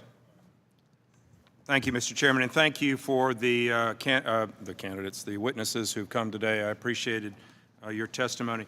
You know, when I heard about the title of this thing, I had to shake my head a little bit. I'm a surgeon, been one for 30 years, still see patients, operate, and take care of people. I live in the real world. I really do. I ran a practice, have to look where all the paper clips are, don't get paid by the government, don't get paid by hospital administration. So I actually look at what's going on. And so, you know, I've gleaned a few things. I agree completely with some of the statements about renewable equipment. I think that's a terrible thing. I see in the operating room staplers, everything else thrown away. I agree completely with some of that. But there is something that I think we've learned over the last year and a half that we have now in this nation, sadly enough, during the pandemic, taken real science and it become political science. Let me just submit for you guys to understand. Remember in 2009 when our friend Al Gore, the guy that invented the internet, said, quote, "The North Pole will be ice-free in the summer of 2013 because of man-made global warming." And this, by PolitiFact, was reported as mostly true. And I say this not to be a climate denier. You know, I've been to Kansas, I've seen shark's teeth. It happens. It's happened on this earth billions of years, but what we've lost sight of, the real science, has become political science. And to my colleague, Mr. Schneider, about the stress that's going on in kids, you're 100%. Why? Because we've scared the hell out of them. We've scared the hell out of them. And we talk about being able, the hubris of the human condition, being able to change all of this. And you know, one of our witnesses today gave mandate, mandate, mandate. Dr. Sherman, my calculator ran out of zeros. I don't know where all that comes from. And in the meanwhile, let me tell you about the real problems we have in medicine. There's a nursing shortage now. We've had to close hospital beds because we don't have nurses to take care of them. 1 in 5 physicians right now is thinking about leaving because of burnout, because of stress that goes on with their job. We have so many fields, especially in the field of surgery, I don't know about anesthesia, where you have such massive shortages. Who's going to take care of the people? We had 73 hospitals closed last year because they couldn't afford their bills. The opioid crisis, because of the southern border, has now caused 107,000 people to die last year. Isotopes cannot be obtained from Russia for therapeutic and diagnostic uses because of the war in Ukraine, which started in Afghanistan. There's violence in the workplace. My emergency room physicians are being attacked. These are present-day problems. They are not pie-in-the-sky things. Yes, climate issues 100% to deal with. But if you're going to spend $50 trillion, $100 trillion on mandates, we're not going to have anybody to take care of patients anymore. So, yes, do I think we're having a climate change? Yes. Rob, you and I went to Iceland 2 weeks ago. We went to the Aspen Institute, had some great discussions. They looked at carbon neutralization and some other things. I pointed out the fact that you pull an ice core out of Antarctica and you look at 800,000 years of data, we've gone up, gone down, up, gone down, up, gone down. It is an emotional crisis now because we have humans on the earth. Yes, I think it's about balance. I think it's about not scaring the hell out of our kids. And I think it's about making sure we have priorities that take care of people today as well as in the future. Thank the gentleman. Mr. Chairman, I'll yield back. Thank you. Let me recognize the gentleman whose great patience was evidenced yesterday, the gentleman from Las Vegas, Mr. Horsford. Thank you very much, Mr. Chairman, and thank you to our witnesses for testifying today. It is no secret that climate change has exacerbated the frequency of extreme weather events over the last years. And these intense weather events are only expected to become even more frequent and intense. Las Vegas, my hometown, is one of the most vulnerable cities to climate change due to its reliance on Colorado River water, the location in the warming and drying Southwest, and the prevalence of extreme heat events. Countless studies all point to the same thing. Heat waves have devastated health impacts, including respiratory illness, cognitive effects, heat stroke and exhaustion, and increased hospitalizations.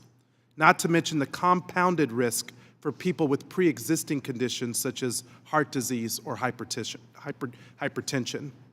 According to the National Weather Service, heat kills more people in the United States than tornadoes, lightning, hurricanes, and floods combined. That's reality. But given that Nevada has one of the highest homelessness populations across the country, I want to better understand what this means for people inadequately housed and homeless people. Dr. Katri, in your testimony, you mentioned how high temperatures shut down your federally qualified health center. In the state of Nevada, where temperatures reach well over 100 degrees with no respite for the unhoused, how has your organization examined how to best help those exposed to high temperatures?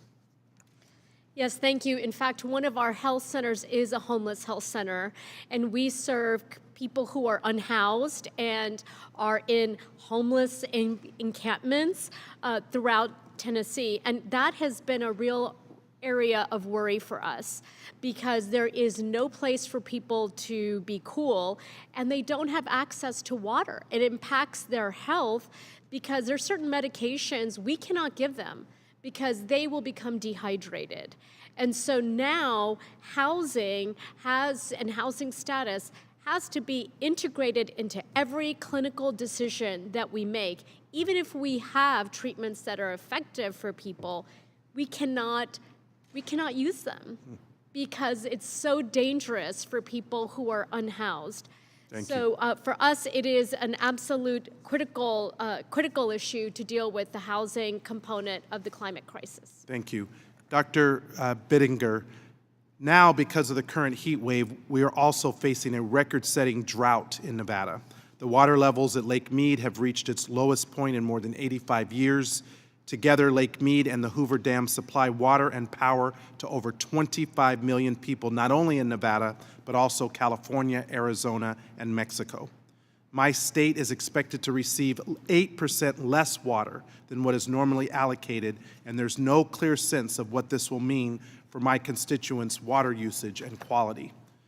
As Dr. Sherman noted, the healthcare sector itself is largely responsible for contributing to pollution as well. The combination of an ongoing drought and incessant pollution pose major challenges in our quest for clean water. So if you and Dr. Shank could say, where in the healthcare sector can we make the most obvious changes to reduce the industry's carbon footprint? Thank you very much, Congressman. I think there are so many ways in which we can decrease our carbon footprint. Certainly decreasing, again, our energy utilization is extremely important, becoming more and more energy efficient, so overall our net usage goes down. Obviously, shifting to renewables is another key factor.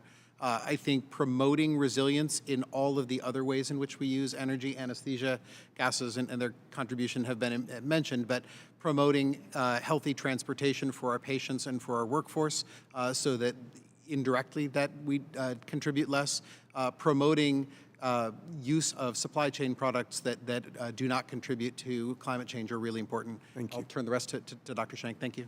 Thank you, and thank you for the question. Yes, you know, those figures about U.S. healthcare contributions, 8.5% most recently, partly authored by Dr. Jody Sherman, refers to all three scopes, scopes 1, 2, and 3. So scope 3 is our supply chain, our value chain. So for us, 40% of our emissions are in what we purchase. So that's beyond the energy, it's beyond our transportation, it's really what we're purchasing.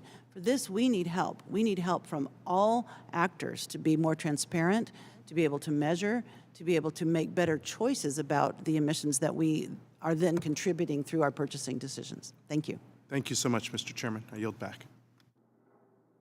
I thank the gentleman. So with the indulgence of the witnesses, I am not going to gavel out. I'm simply going to do a quick recess, and I'm going to be replaced by the gentlelady from the Virgin Islands, who will use the opportunity to ask her question. She has already voted, and then she will gavel out. I want to thank you. All 5 of you did a great job. Thank you very much. So the committee stands in recess for a few minutes.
Committee will come to order.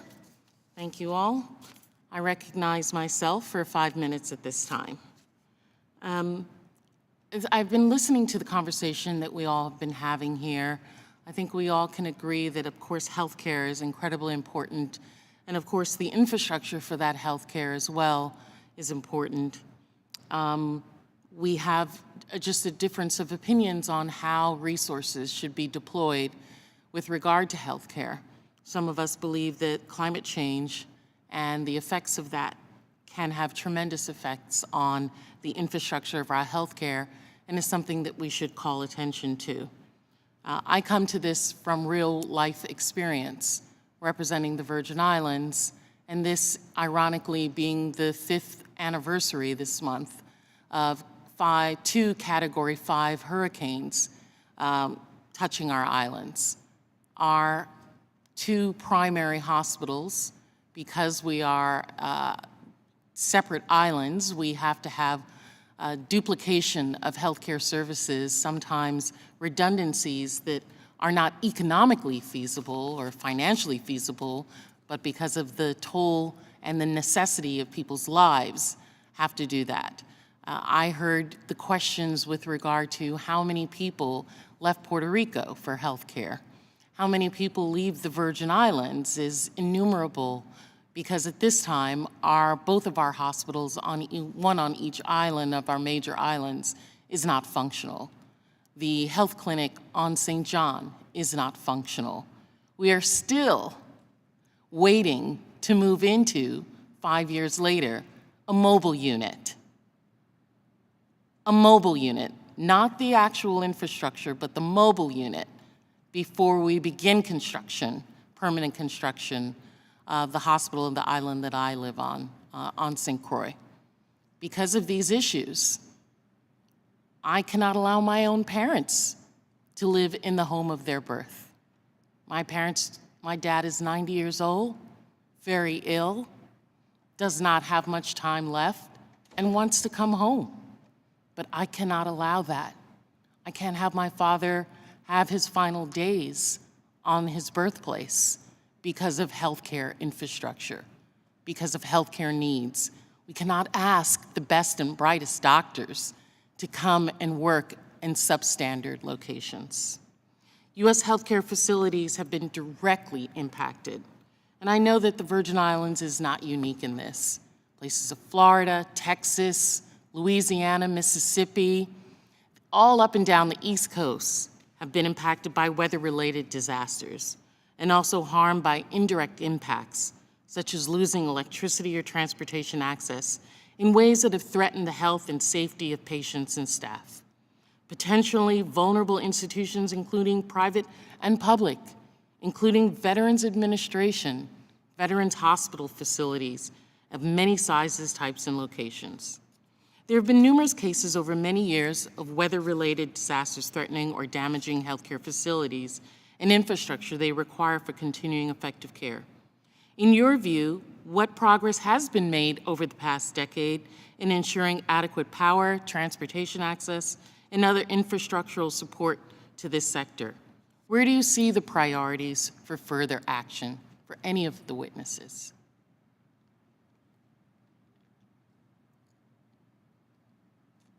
Thank you so much, and thank you for sharing that story. And we are worried about that. Honestly, that is part of our concern as healthcare providers and people who are committed to care and to serve.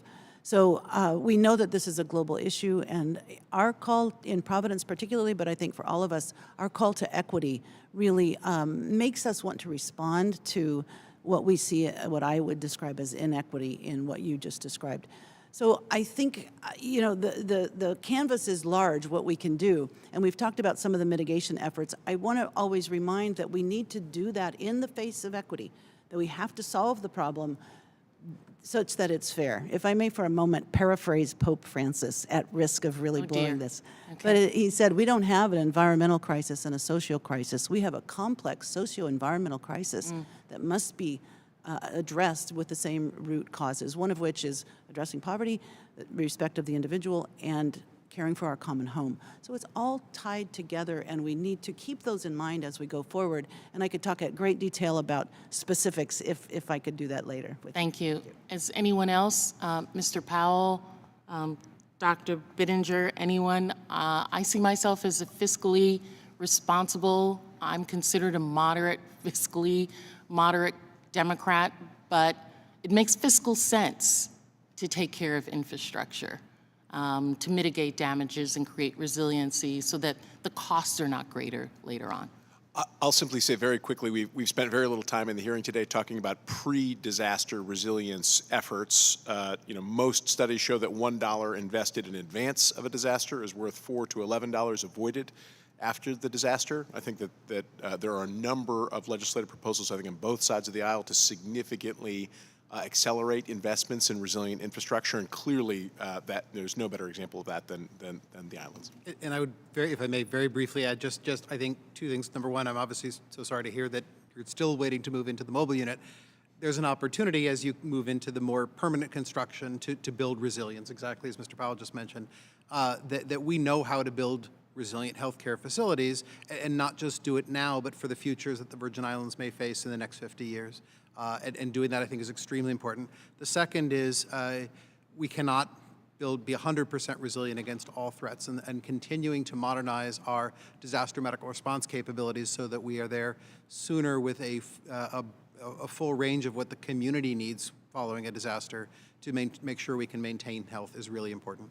Well, I want to thank the witnesses, thank my colleagues for remaining here. The Virgin Islands, of course, has an opportunity. Congress, in a bipartisan manner, in 2018 through the Bipartisan Budget Act ensured that the Virgin Islands and Puerto Rico would rebuild not just as things were, but as things should have been at the time of the storm. And that bipartisan effort continues as we make sure that that money is used responsibly and in a manner that creates resiliency for those places. I want to thank, of course, the chairman, the ranking member, and the witnesses for providing testimony. The questions were outstanding, and the information that you all are going to provide are going to support us in our ongoing efforts. And I'd like to please advise members that they have 2 weeks to submit written questions to be answered later in writing. These questions and your answers will be made part of the formal hearing record. With that, the committee stands adjourned.